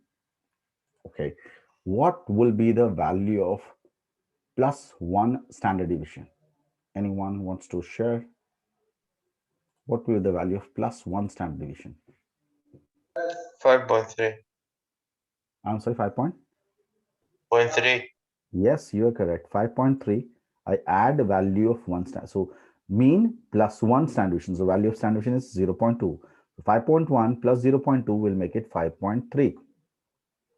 What will be the value of +2 standard deviation here? 5.5. Perfect, 5.5. How about this one? 5.7. Perfect, yes. Now let's go down here. What will be -1 standard deviation from mean?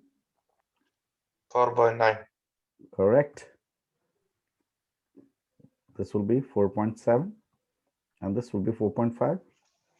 So I've added plus 0.2, 0.2, 0.2, minus 0.2, minus 0.2, minus 0.2. That's what we see here. Same normal distribution, the same logic I'm trying to apply here. Now, what does it tell us? That 68.2% of my markers will have a length between 4.9 inches and 5.3 inches.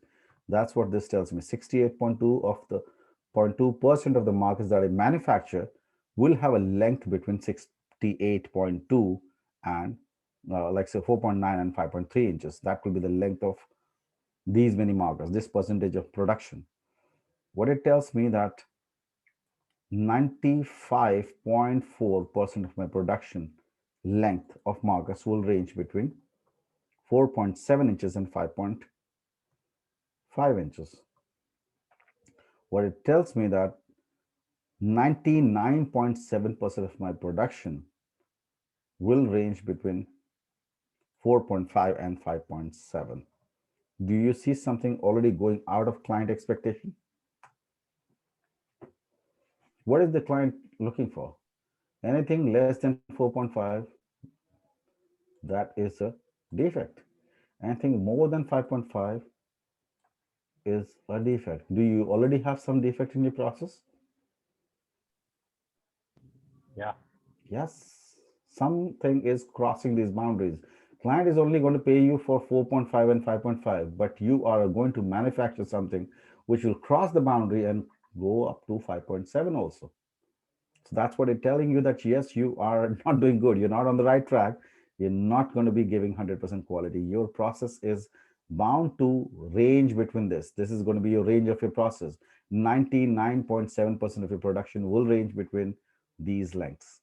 That's how it tells you that you are not doing good. So now, what is the quality of my process? How do I understand this? What's the quality? So technically what I did is I got my average, I got my standard deviation, I got my plus minus 1, 2, 3 standard deviation plotted here, and I got to know what's my range of my production. That's how my 99.7% production will be working, this range. And I know when I plot the client expectations, I am already in a defect zone, a red zone already. Some process will be more than 5.5, and that's bad.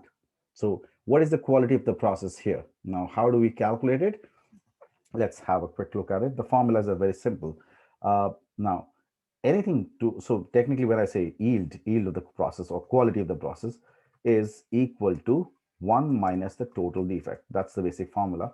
If I have, or if I get all the defects, if I subtract all the defects from production is 1. If my 1 is the total production, and if I subtract all the defects, I'll be left with all the quality. So just remove all the defects from the total production, you will get your quality. Now the only thing we need to find out is how much is the total defect. So I'll be able to get my quality. Now total defect is equal to lower side defect plus upper side defect. So whatever is defect was in the lower side plus the upper side, because anything less than 4.5 is a defect, anything more than 5.5 is a defect. So lower side defect, upper side defect, that's going to be the total defect. That's what we need to find out. Now we need to figure out what is the lower side defect, how much, and how much is the upper side defect. Calculate them, add them, and you have your quality. The formula is very simple. Have a look at this. Norm dist. Norm dist is for normal distribution. Open up the bracket. Now it is asking you a value of x. What is the meaning of x?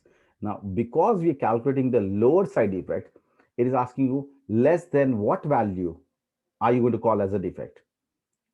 Less than what value are you going to call as lower side defect? 4.5.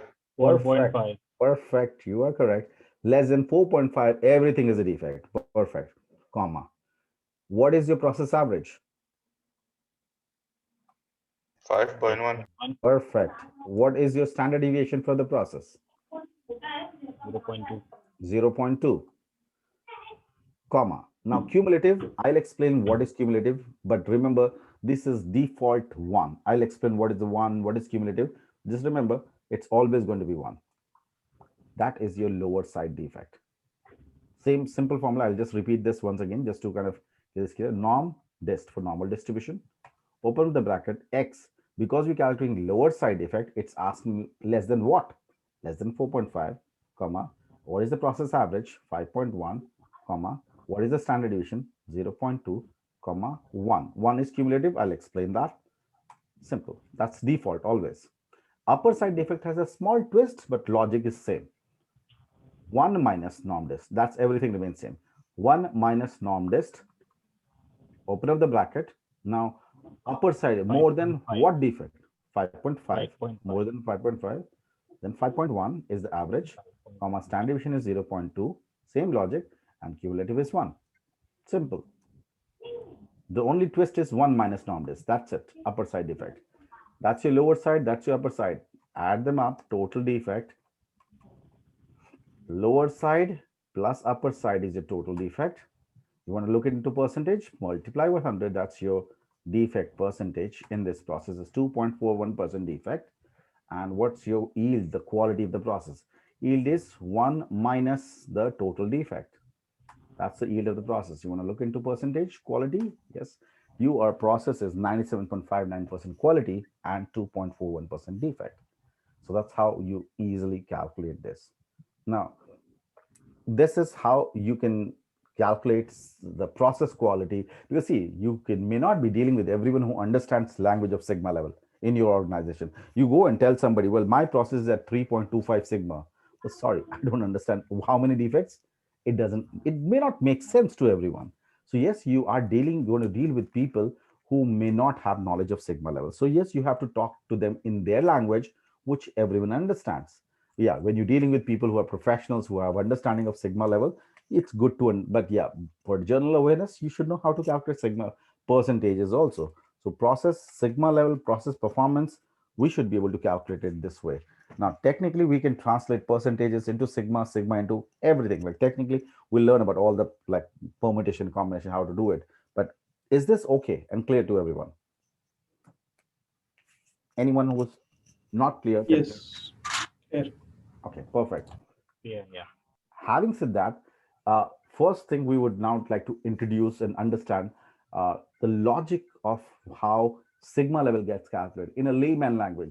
Forget about calculus. See, even I'll tell you the formulas. Formula is going to do the same thing in the layman version.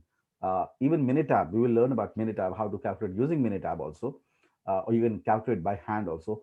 Every method is going to look at this same logic. That's what we want to understand. How do we calculate sigma level? Simple stuff. Let's quickly take the same normal distribution logic will be applied there also. If you understand this, we'll understand everything else. Now, I'll just copy paste this plus minus. This is what I want. I'm sure we all must have heard about this logic when people declare that we have those pizza people when they say, if I don't deliver in 30 minutes, it's free for you. Now, how did this logic came into picture? 30 minutes free. Was there a reasoning behind, or it just 30 minutes looks good to say? No, there is a reasoning. A lot of data, a lot of research was done, and technically these people have data. When you deliver a pizza, when you order a pizza, they know the order time and they know when the order was delivered. So they wanted to come up with some rationalization, some method of coming up with a new strategy. How should you offer, like what should be the new strategy? So they used the data, used statistics to develop a strategy, and this 30 minutes free concept sort of, if we don't deliver in 30 minutes, came into picture. Now let's understand the whatever we like, it's there in the market. The data they were able to figure out is that average delivery timing for a pizza, normally for those most of those giants, like people in the pizza industry, given the pizza time, how long does it take, is roughly about 18 minutes. So they looked at the data, got average of 18 minutes, and the standard deviation for delivery of the pizza is 2 minutes. Most of them, whosoever has been using this as a standard. Now, based on this, if we plot this logic, we will understand the logic of 30 minutes. If we put 18 minutes here, we have average delivery pizza timing.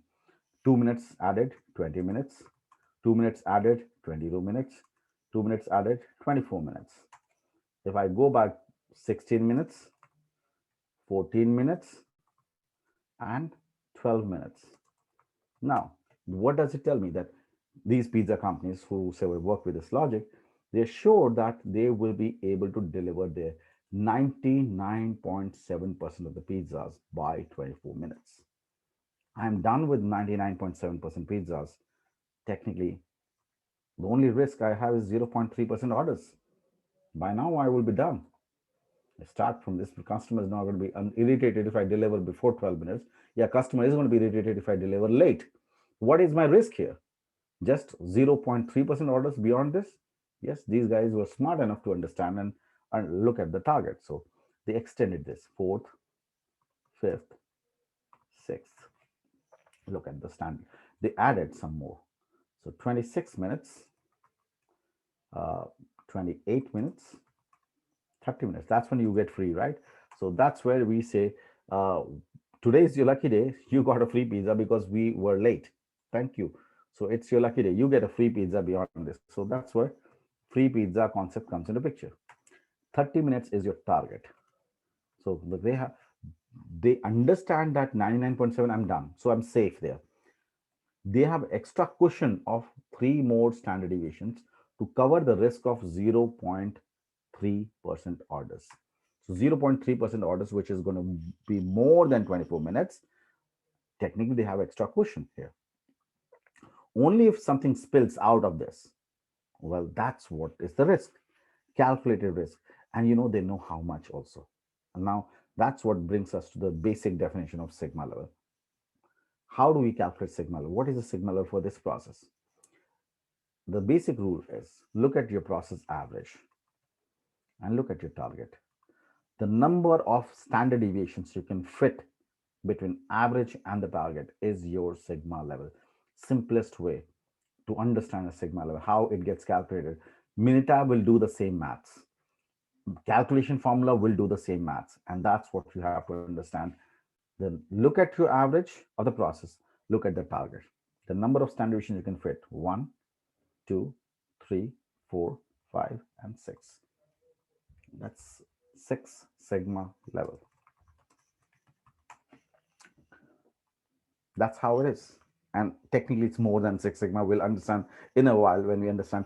And just to kind of give you an heads up already, this is 7.5 sigma. We'll understand why, but not right now. But yes, 6 sigma is 7.5 sigma. We will understand something called long-term sigma and a short-term sigma. So we'll understand the meaning of that.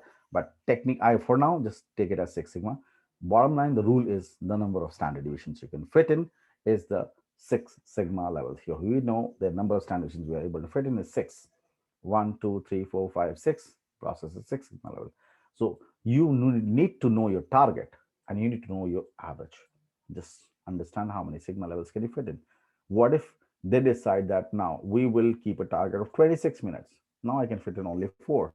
So sigma level will be 4. Simple as that. So that's the basic version of interpretation of sigma level. Is this okay or clear how it's done? Because even the formulas are going to do the same.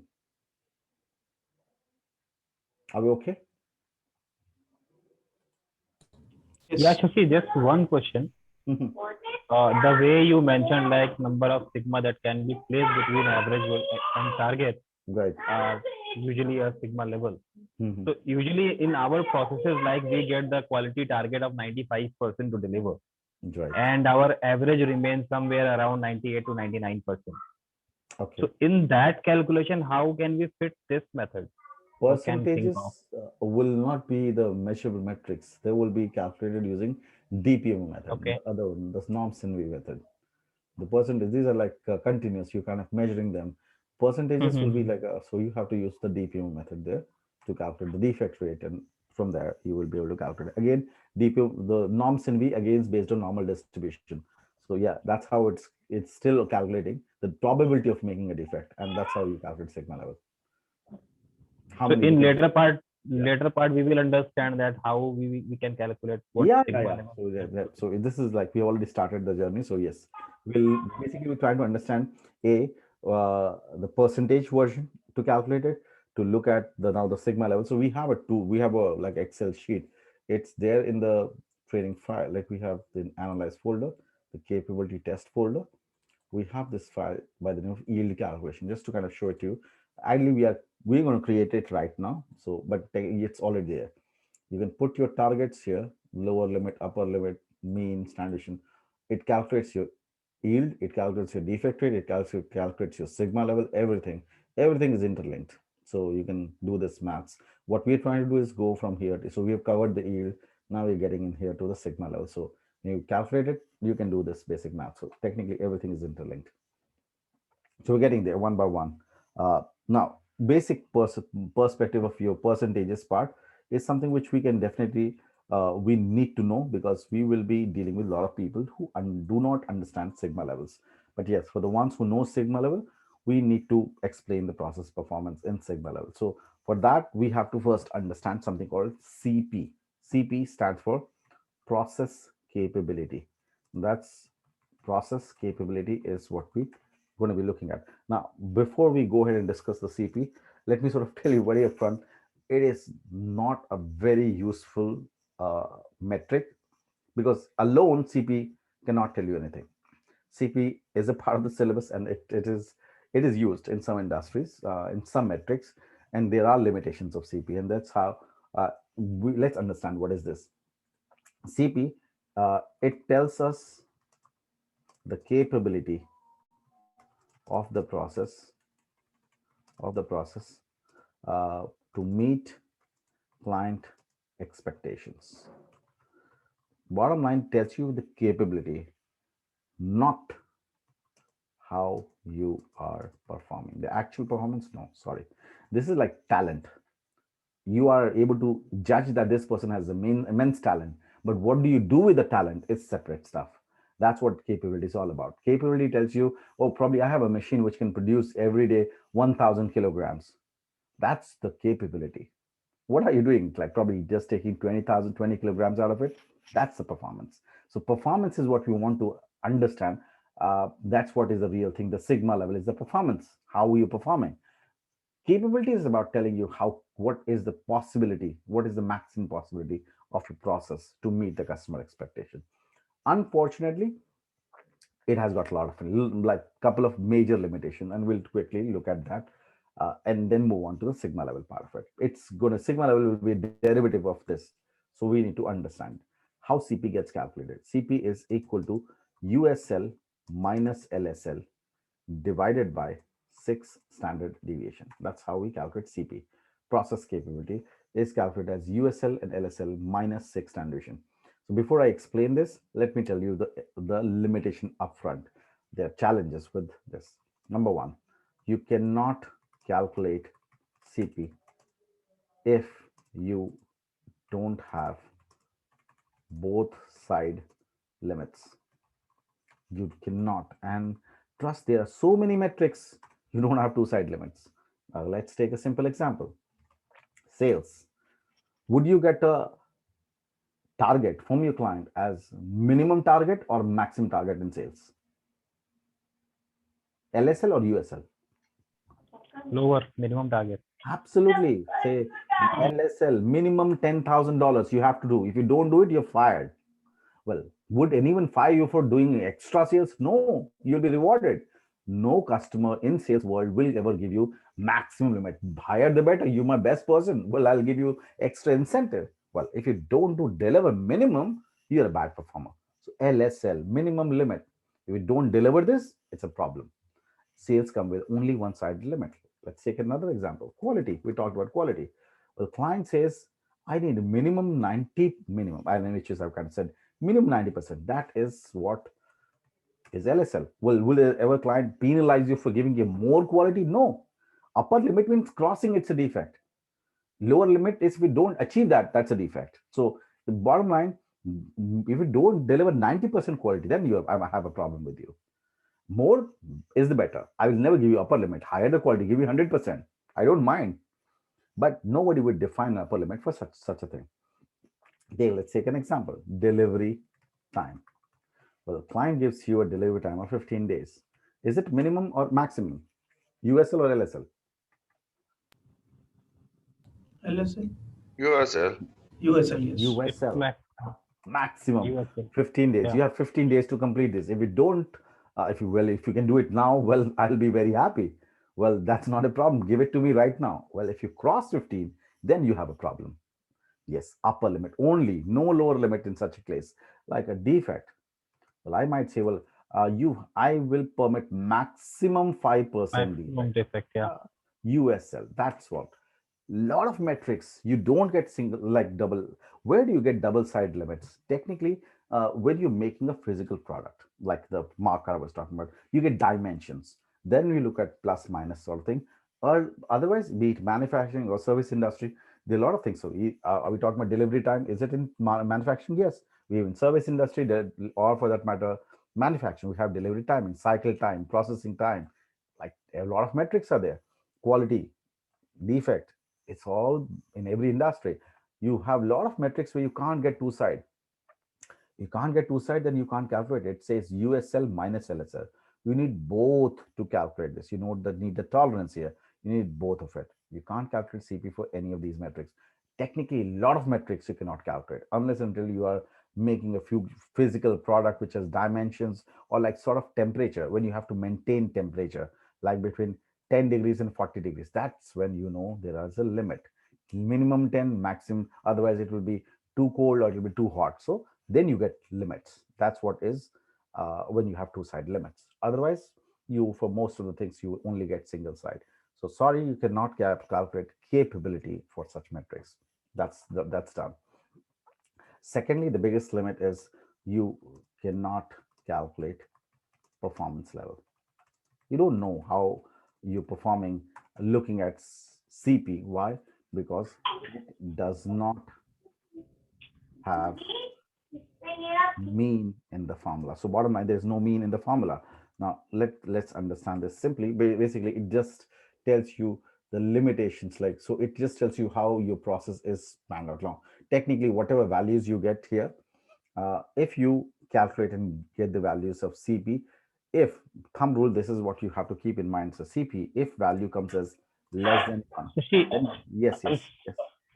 sorry, before we move ahead, Yeah. on the quality and defect bit, if we have 90% as LSL, don't we have 100% as by default USL? So nobody would define, like, so see, technically nobody would say that you give me more quality. Okay, there is technically you can't get more than 100% quality, but is crossing 100, like, so if virtually, like, just worst case scenario, we are speculating if they would have been more than 100%, would crossing that limit be a defect? Upper limit means if you crossing that, it will be a defect. So Yeah, if you, that is understood. My question was on quality and defect bit. Like if you are talking about defect, then 5% will be my USL upper limit. We cannot make more defect than 5%. yeah, But the lower side limit, I was thinking like it will be by default 0% because you can no. never go No, when we say 0%. it is, so it will never go. But will I, bottom line, when the meaning of the specification limit is that if you cross them. So the logic is, if you cross certain thing, if I don't, if I cross lower limit, if I go more than lower, is it good or bad? It's good, because minimum I have to achieve that. So crossing lower limit is not a problem. Not achieving lower limit is a problem. If I cross the upper limit, will it be a defect? Yes. If I don't cross it, it's good. So upper limit or lower limit, I have to understand the virtue, on the merit of what what we assessing. So if we are talking about quality, if I don't get minimum of 90%, then it's a problem. So that's why it's a lower limit. But I would not generally have anything with respect to quality. I won't say that if you get more than something, it will be bad. No, that limits me define that it's a defect zone. So if you cross there, ideally we can't have more than 100%. But even if there were, it was a possibility, then technically we will say that it's more than this will be a defect. No, it will never be, because higher the better from that perspective. Okay. Yeah. So CP, when we talk about CP, it is greater than one, then it's a great process and a good process. CP equal to one is when you exactly meeting, when you do the maths, whatever values you get, if you do the maths and you get CP value less than one, you have a bad process. I'll just quickly show you the images just to give you an idea. Exactly meeting customer expectations, and CP greater than one is a good process. And industry-wise, what's the benchmark? CP of 1.33 is the benchmark, what people generally look for to achieve that kind of benchmark in process performance, that your machine or the process should be capable enough to attain at least 1.33 value of CP. Now let's understand the CP value for this marker example that we talked about, and then let's have a basic interpretation of this. CP, let's calculate that what we had CP for the marker upper limit was 5.5 minus 4.5 was the lower limit. So that my numerator for USL minus LSL, 5.5 minus 4.5 divided by 6 standard deviation, 6 multiplied by standard deviation, which was 0.2. 0.2 was the standard deviation. If I divide this, I will get less than 1. Yes, that is a defective process. CP value less than 1 will be a defective. Yes, we already have a defective process. We saw that. It is a defective process. We calculated defect is there. It's 100, not 100%. Simply CP value, whenever it's less than 1, that means your process by design is not capable to meet the expectation of the customer. You're in a bad process. It needs to be revived. Now let's understand basically image wise, what do we mean by these CP values so that we can make some sense here. Say this is my lower limit, this is my upper limit. The client in the first case, when it's saying CP well less than one, could be like this. The process could be like this. So I know my 99.7% production happens between this range, plus minus one, plus minus two, plus minus three. Is there some process going out of the limits? Yes. This data is defect, crossing the upper limit. Is this data crossing the limit? Yes, there is some data crossing the lower limit also. So client wants you to fit between these limits. Client will pay you only for this. This is quality for the client, but your process has high variation. It's crossing those boundaries and is creating some defect here, some defect here. So your process has less capability. Your process has high variation. It is not capable to meet expectation. And we saw that in CP less than one. This is the case of CP less than one. When we plot it, we know that data is going out. CP value equal to one will be exact fit. Like this is what the client wants, and this is what you are delivering. Not crossing it, but living dangerously.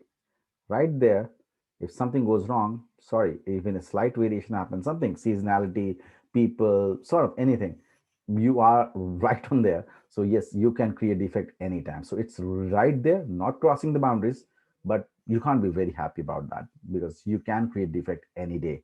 It's just there. You're just meeting the expectations. Your process is exactly fitting in the boundaries.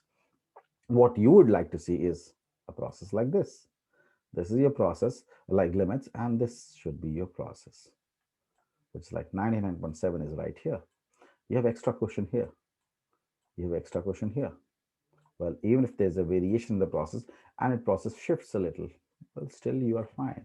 It shifts. Well, it shifted, no problem, no hassles. We're still fine. If it shifts here, we're still fine. We are not crossing the boundaries. We have extra cushion. That is when you have high capability, you have less variation. Client gives you big room and you have like a lot of bandwidth to play with.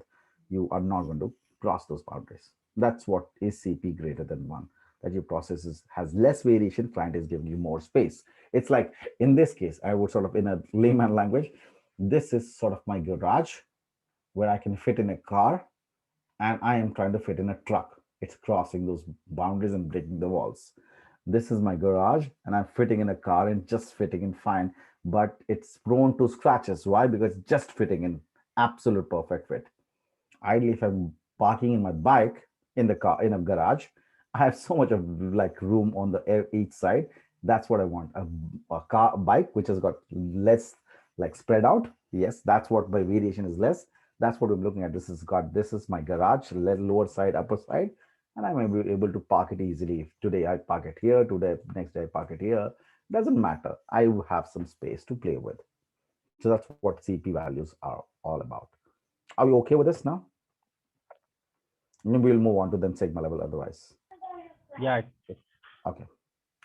Now, moving on to the sigma level. Now, if you like, so before we go to the number-based calculation part of it, let's understand very simply. Now, that's why we're bringing in some bit of now variation so that we understand the logic of sigma level calculation. That's my mean and that's my normal distribution. There's one client expectation is here and one is say right here. Now, first thing first, we know how do we calculate sigma level, the formula we talked about. Look at the process average and look at the client target. The number of standard deviations you can fit between average and the target is your sigma level. So roughly just assume that you have only one side limit, one side only. And that was the limitation with CP, but you don't have a limitation with in calculation of sigma level. You can do that. So you just have upper side, no lower side limit. So you just calculate the sigma level. So you say 1, 2, 3, 4, 5, 6, 7, 8, and 9. So you could say 9 sigma level. So my process has 9 sigma level on this side. So there is a formula which is only for upper side sigma level calculation. So we'll use that formula. Remember that. Only one-sided, which is upper side, we use that formula. Say you don't have a process with a metric that you're checking, it is only has a lower side limit. So we'll only calculate the lower side formula. So we'll say roughly 1, 2, 3, 4, 5, and 6. So this side we have 6 sigma level. So if this is in the case where you only have a lower side limit, not client has not given upper side because it's like metric, like sales kind of thing. minimum limit. So if we use that formula, we will be able to calculate only lower side. So there's a formula for lower side calculation. There's a formula for upper side based depending on what kind of metric we're dealing with, only upper side, then upper side, then or else lower side. What if you have both side limit given to you? Then you have to calculate both of them, this one also and this one also. But which one will be my final sigma level? One side it's 9, another side it's 6. We have to understand that. So bottom, like the objective was to show you that yes, we can have a single sigma level on the upper side, we can have another sigma level on the lower side also, or we can have both of them, and finally then we have to come up with the final one. So that's what we will end up looking at right now, two sides, just to understand this. So we move on to next thing, which is called CPK. CPK is a derivative of CP. CPK is what we call as process capability. That was CP index. CP was process capability. This is process capability index. Two formulas. Let me just put it here. CP USL. This the formula is USL minus mean divided by 3 standard deviation, half of the process, only upper side.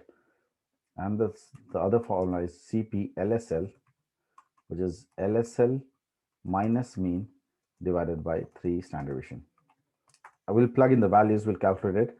Then comes CPK, minimum of CP USL or CP LSL, whichever is minimum, becomes CPK. We'll understand that. Then comes Z bench or Z bench, depending on what accent you prefer.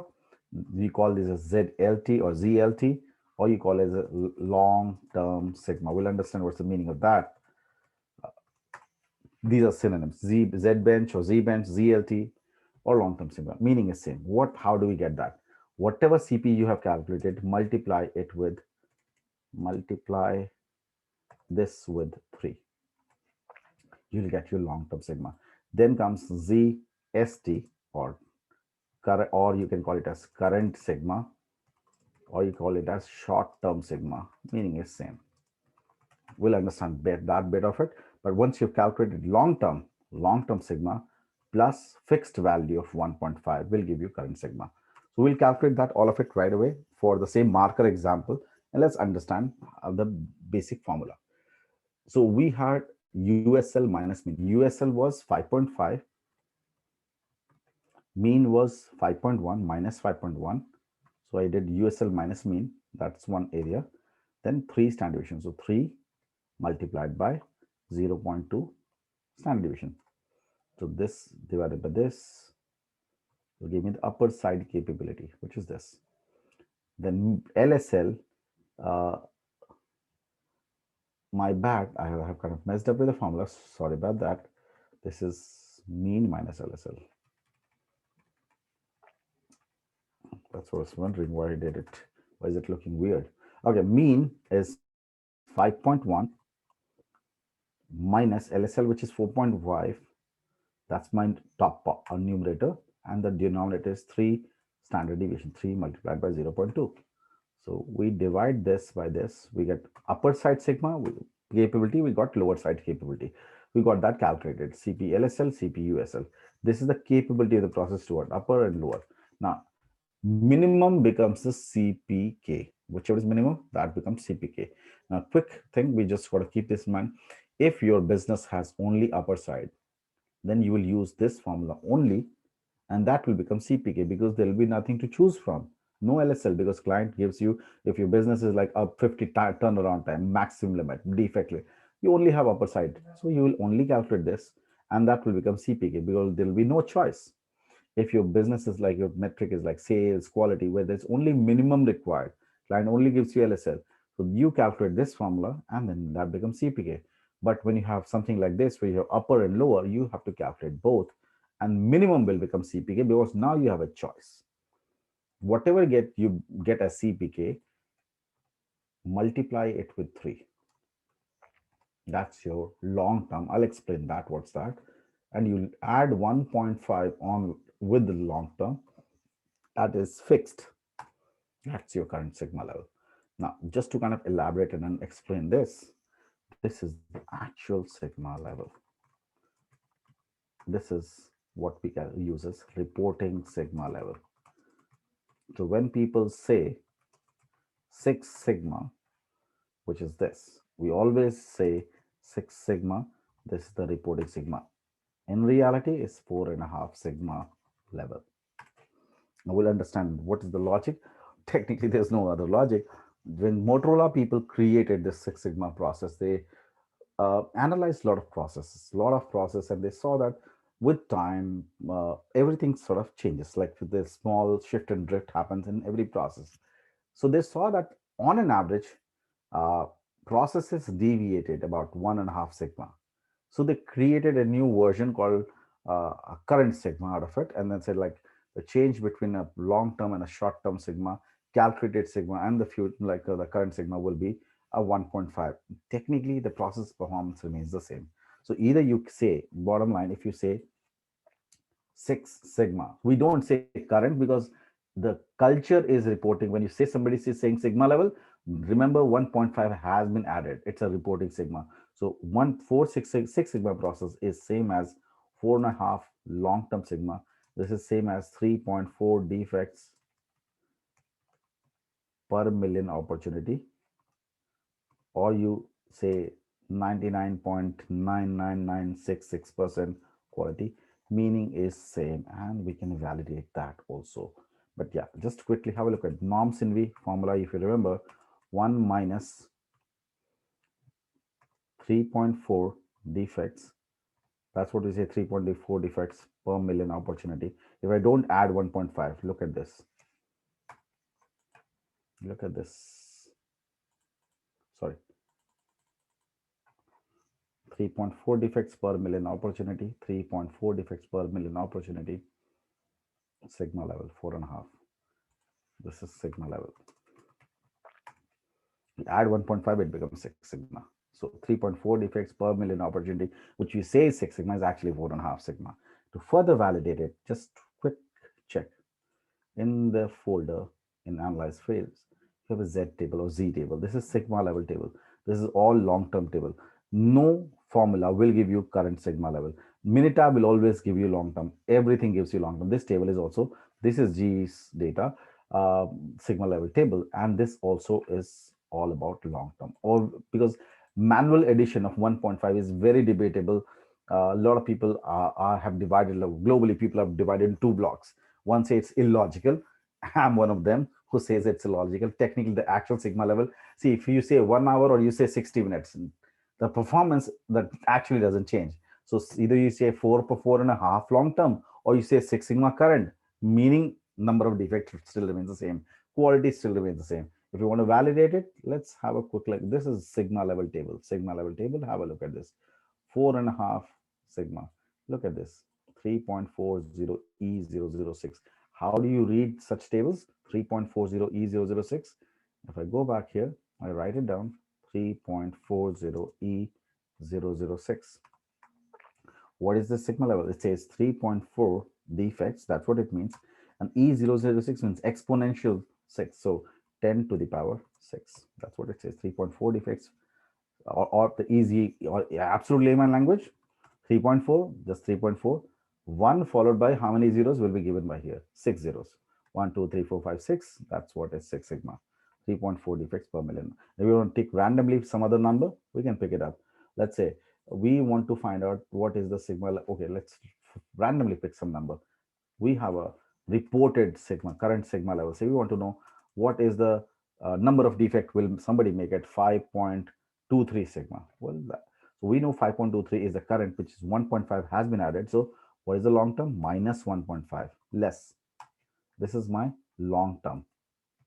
This is my current, because always reported has plus 1.5. So we have to search for 3.73 sigma in this table. Let's look at this 3.73. 3.7 is here, and we have to check for 3 from the top. So 3 is the 4th column. So 0, 1, 2, 3, 4th column. 4th column, 3.7. Can anyone tell me how many defects are we talking about? And 9.57 E005. 9.57, 9.57 E005. Whatever this is. How many defects are we talking about? Anyone? how many defects would you make at this sigma level?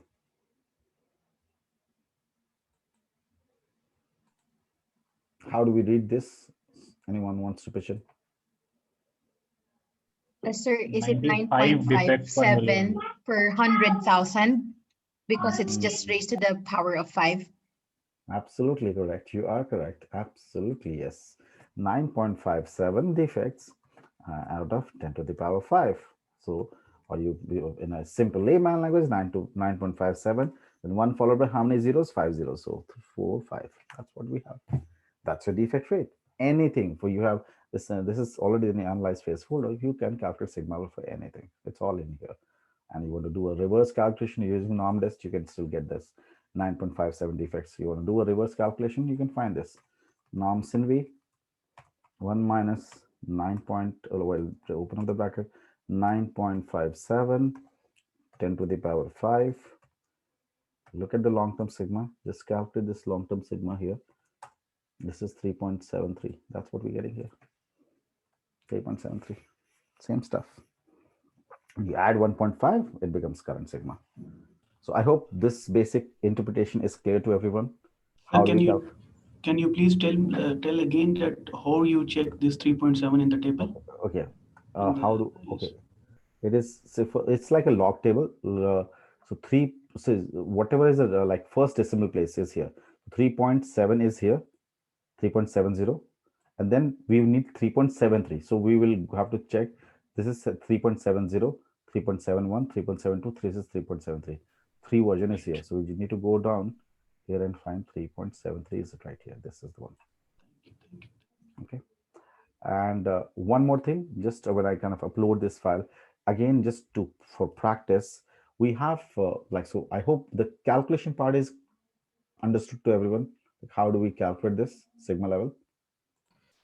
Just, I mean, for the capability process, CP value is for when we have both side sigma. I mean, Yes. Otherwise, you and can't when calculate. yes, yeah, and when we have either side, I mean, even left or right, then we will go with CPK, right?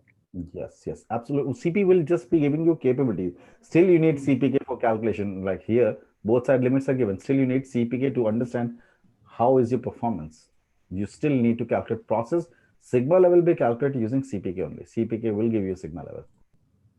CP just tells you capability, how capable you are. Doesn't tell you how you're performing. So performance level is when you have mean, from the mean, how you're performing to the target. So you don't have a mean form in this. How do you calculate sigma level? Mean and the target. This is what you have, mean and target, mean and target. That's how you calculate sigma level.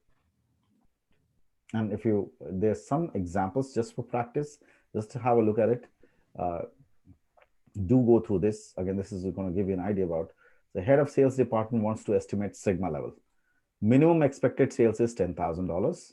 That's minimum LSL. Based on last quarter now sales number, last 3 months, average sales is 15,000 and a standard deviation is 2,000. Calculate current sigma.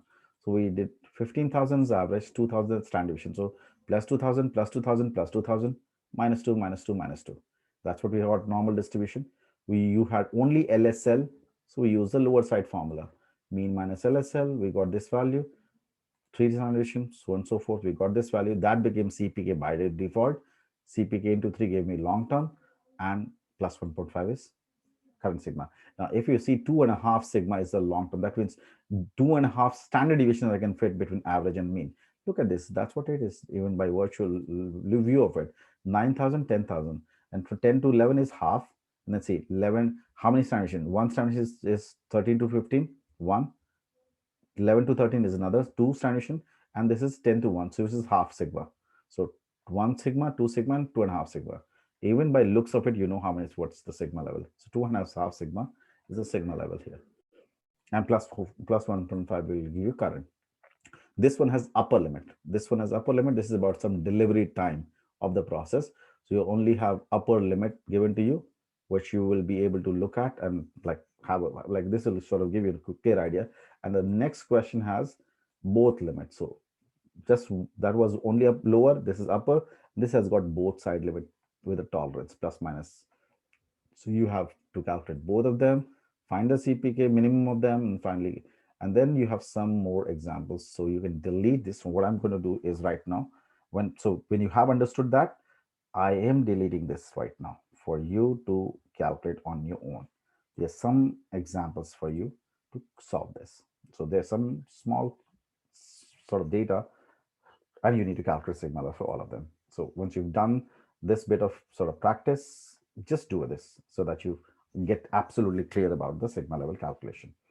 So tomorrow we should try to kind of do it on Minitab also. We'll be doing it in on Minitab, and that's where we'll then move on to the statistical testing. But yeah, any questions on this one? Anyone? Yes, sir. Sorry, question. I missed the part in the current sigma why we have to add 1.5. Yeah, so 1.5 is when these guys, Motorola people, they created this logic of sigma level. So the original version, the calculation version, only gives you long term, the CPK into 3. And that's what Minitab will also give you. Every other software, every other table will give you only long term.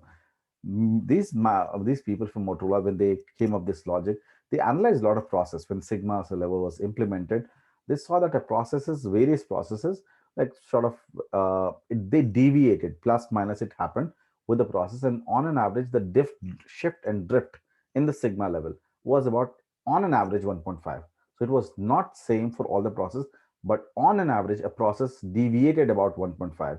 So they created a new metric called the current sigma, where they started reporting a new sigma, current sigma, which is a higher process of 1. Level of 1.5, and which they said over a period of time it will deteriorate to less 1.5, which is long term. So they said like add 1.5, report your current, and then if this current will deteriorate over a period of time. What is the definition of over a period of time? No logic. By time, like, so it was different for different people, and that's why it was a debatable one. Till date it gets debated that the shift and drift was an average for a lot of process. You can't just make it a rule. But sorry, again, that's how these guys, because these guys created the sigma levels, they became a culture, and then it got debated. But yes, it has become a norm. So when people say sigma level, they have already added 1.5 sigma level shift or change in the process.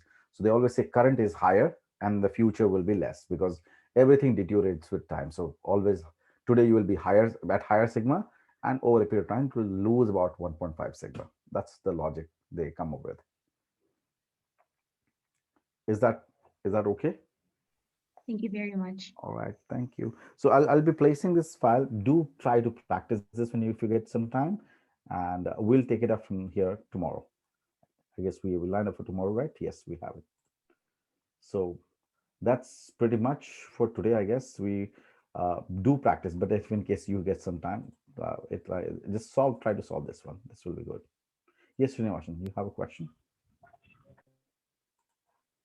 You have a question, Srinivasan? Again, I guess I see that your hand is raised. Sorry, I guess probably, are you able to hear me? Oh yeah, I guess probably by mistake.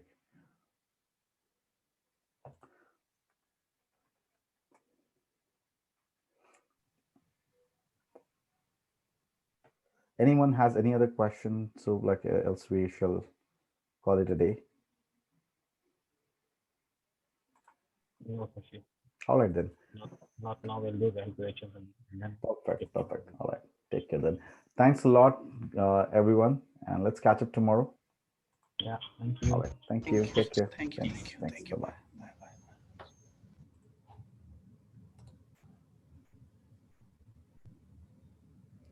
Bye. Srinivasan, can you just type in? I'll just, in case you have a question, please just type in.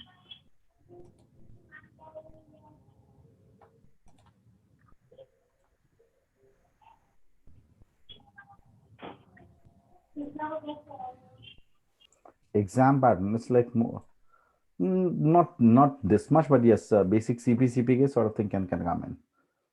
These are basic, like not too much of the calculation is there. Basic ones could come in, like this is something you can map them like by hand, you can do it. All right then. Thanks everyone. Take care, and let's catch up tomorrow. Thank you.